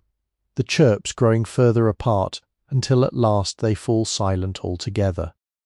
The watchman has now nearly completed the last round of his long, patient watch. He walks slowly along Cornhill, past the leaning houses, past the small horn lanterns above the doors, past the quiet windows behind which the families still sleep their last deepest sleep before the morning. The lanterns have burned down to small dim flames now, the candles within them nearly used up, the wicks long and curled, and the light that they cast upon the cobblestones is fainter than it was in the deep middle hours of the night. But still they burn, faithful to the end, and Jeremiah passes each one with a small nod of acknowledgment, as he has nodded to so many lanterns through so many slow nights of his long career. He pauses now at the corner of Cornhill and Prince Street, the very corner where Asa Ridgewell laid his cobblestones 27 years ago, and he raises his lantern slowly. The flame within is small and steady, burned down to the very last of the candle. He turns slowly in a full circle, letting the lantern light fall upon the cobblestones in its soft golden arc, and he listens, with the patient attentiveness of his long years of watching, to the slow, gentle silence of the town. He hears the soft, distant breathing of the harbour, the very faintest creaking of a distant ship's rigging, the slow, slow ticking of some unseen clock within one of the nearby houses. All is well, all has been well throughout the long night. All shall continue to be well as the morning approaches.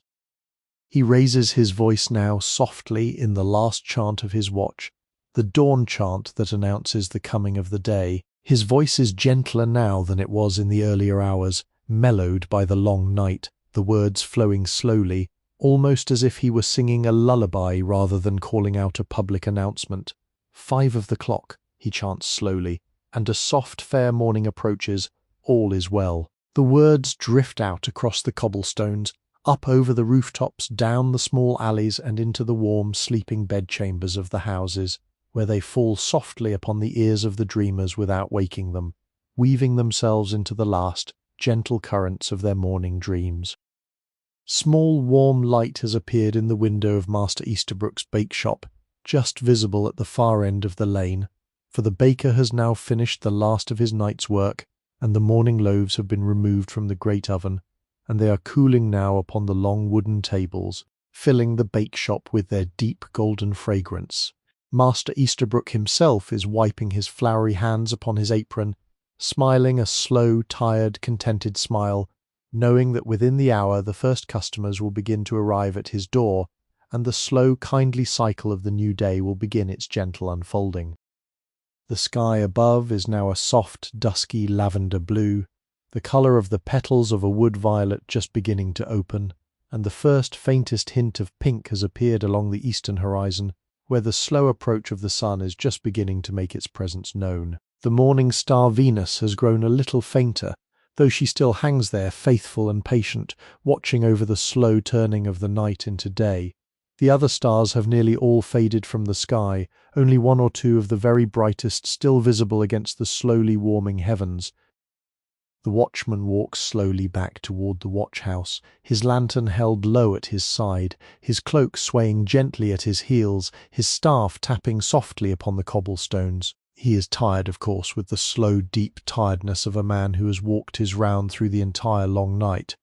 But it is a contented, peaceful tiredness, the tiredness of work done patiently and well. His face within the soft fading light of his lantern is calm and gently smiling, and his eyes, looking ahead into the slowly brightening lane, are filled with the slow, deep satisfaction of one who has fulfilled his quiet duty for another long, faithful watch. The lanes of the town behind him are beginning, here and there, to show the first soft signs of life. A small light has appeared in the upper window of the cooper's house, where Tabitha's mother has risen to begin the morning's work. Faint thread of fresh smoke has begun to rise from the chimney of the house next door, as a kitchen maid stirs the embers and adds a few small sticks of kindling to begin the morning's fire. From the stable yard of Captain Phipps comes the soft, slow wicker of Brandywine, awakening from his standing sleep and beginning to stir gently in his stall. The slow, patient world of old Boston is awakening, in its quiet, kindly way, as it has awakened on every morning of its long, slow becoming, and as it shall continue to awaken on every morning of its slow, ongoing life. The watchman reaches the watch-house, opens the door, steps inside, and gives a small, slow sigh of contented arrival. Samuel Brownlow is waiting for him at the warm hearth, a fresh cup of broth ready upon the small wooden table, a kind smile of welcome upon his old weathered face. The night is over, the morning has come, all is well, all has been well, all shall continue to be well in the slow, kindly turning of the old, well-loved world.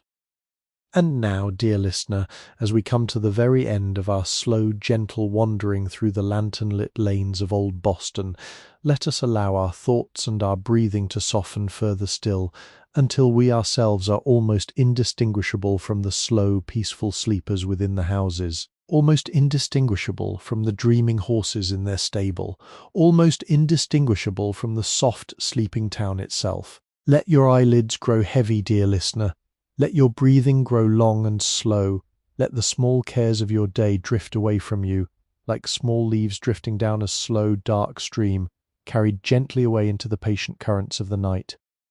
The watchman sleeps now in his small, comfortable bed in his cottage near the watch-house, his cloak hung upon a peg by the door, his lantern resting upon the kitchen table, its small flame finely extinguished, its wick soft and dark. His wife Hannah sleeps beside him, her hand resting lightly upon his shoulder,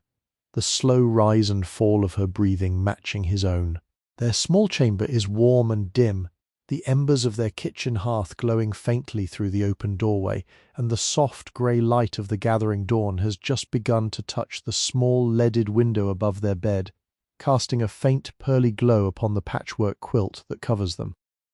The cooper Ezekiel sleeps in his upper chamber, his head upon a pillow stuffed with soft dried lavender, the scent of the lavender drifting gently through his slow, deep dreams. His tools are all in their proper places in his workshop below, hung upon their pegs, their wooden handles polished by many years of patient use, their blades cleaned and oiled, ready for the slow, quiet labour of the new day. His shop, like his bedchamber, is filled with a deep, peaceful silence, broken only by the slow ticking of the small wooden clock upon the workshop shelf, and the faint, far-away sound of the morning's first birds beginning to stir in the trees beyond the window. The children, Tabitha and Jonathan, sleep on in their small chamber under the eaves, their quilts rising and falling with their slow, even breathing, their dreams filled with the soft, kindly creatures and gentle adventures that belong to the dreams of well-loved children. Tabitha still holds her cloth doll Mabel in her small dimpled hand, and Jonathan still clutches his small wooden horse, and the soft grey light of the slowly approaching morning has begun to climb the wall above their beds, touching the small framed sampler with its careful red and blue stitches, illuminating the patient, loving handiwork of a child who is now lost in the deep, contented sleep of a peaceful country childhood. The horses in the stable-yard sleep their slow, patient sleep, Brandywine in his standing posture, Sweetbriar curled in her bed of straw, Goliath dozing with his great head lowered. The small grey cat sleeps by the dying embers of the kitchen hearth, her paws tucked beneath her, her tail wrapped softly around her body. The barn cat Mittens has finished her hunting for the night and curled herself into the soft hay of the loft, her green eyes closed in deep contentment. The small black and white milking cow Daisy lies in her stall behind the dairy, her great body warm and still, her cud working slowly in her jaws even as she dreams. The harbour sleeps its own slow, gentle sleep, the moored ships swaying very softly upon the calm tide, the lanterns at their mastheads burned down to the merest flickers, the sailors aboard the ship sleeping in their narrow berths beneath the decks, their hammocks swinging gently with the slow motion of the water. The common sleeps in its wide, peaceful expanse, the great elms stretching their bare branches into the soft lavender-grey sky, the dew settling slowly upon the autumn grass. The meeting-house sleeps with its tall steeple rising silently into the slow, gentle dawn, its great bronze bell still and patient within its dark wooden chamber, waiting for the soft hand of Increase Coffin to wake it for the morning's tolling. And we, dear listener, sleep too, or are very nearly sleeping, drifting gently along the slow, soft currents of this long, kindly story, our breathing grown long and easy, our shoulders softened against our pillow, our small cares drifting away into the patient hush of the night. The world around us has become a soft, dim, dreamlike place, where the lantern light glows gently upon the cobblestones, where the lean houses lean closer together in companionable quiet, where the slow chant of the watchman drifts softly down the lane, and where every small thing, every patient thing, every well-loved thing glows with its own quiet, kindly inner light. Let us drift now. Slowly, slowly, like a small leaf drifting down a slow, dark stream. Let us drift past the watchman in his sleeping cottage, past the cooper in his lavender-scented chamber, past the children in their small bedchamber under the eaves, past the horses in the stable-yard, past the sleeping cat upon the warm hearth. Let us drift past the bake-shop where the morning loaves cool slowly upon the long wooden tables, past the tavern where old Joe sleeps soundly in his small upstairs room above the dark tap-room, past the meeting-house with its silent bell and its sleeping burying ground. Let us drift along the slow, dim cobblestones of Cornhill, where the small lanterns burn down to their last soft flames, where the slow mist swirls gently around the bases of the lantern posts, where the first faintest hints of dawn touch the eastern eaves of the leaning houses. Let us drift, dear listener, into the slow, kindly arms of sleep itself, into the deep, patient embrace of the old, slow night, where every small care is softened and every small worry is gently laid to rest, where the slow turning of the world rocks us gently as a great, kindly mother rocks her small, sleepy child. The world shall continue to turn through the long night. The watchman shall continue to walk his slow rounds. The bell shall continue to toll the slow, patient hours. The morning shall continue to come, slowly, gently, faithfully, as it has come on every morning of the long, slow becoming of the world. You are safe, dear listener. You are warm. You are quietly held in the slow, kindly arms of the old, well-loved night. There is nothing that you must do, nothing that you must remember, nothing that you must hurry toward. There is only the slow, soft drift into sleep, the gentle surrender to the patient currents of the night, the kindly handing over of your small, weary self into the deep, soft hands of the dreaming dark. Sleep now, dear listener, sleep deeply, sleep peacefully, sleep with the slow, kindly assurance that all is well in the old town of Boston in the year 1720. that the watchman walks faithfully through the lanes, that the lanterns burn softly above the doors, that the children sleep safely in their small chamber under the eaves, that the horses dream their slow dreams in the warm stable, that the bake-shop fills the cool air with the deep fragrance of the morning bread, that the meeting-house stands in its silent dignity, that the great elms of the common reach their dark branches into the slowly brightening sky, that the harbour breathes in and out with the slow, patient rhythm of the tide. Sleep now. Sleep slowly. Sleep softly. Sleep, dear listener, the soft, slow hush of the old Boston night, where every small thing is patient, every well-loved thing is held, and every weary heart finds its quiet, kindly rest. Good night. Good night. Good night. Welcome to Sleepy History with Henry. Here, we harness AI to breathe new life into authentic historical records, creating an immersive auditory experience. This entire production is AI-assisted, crafted solely for relaxation and sleep support. TAND is not a substitute for professional medical advice. Please do not listen while driving or operating machinery. Now, let Henry and AI guide you on a peaceful journey through the past.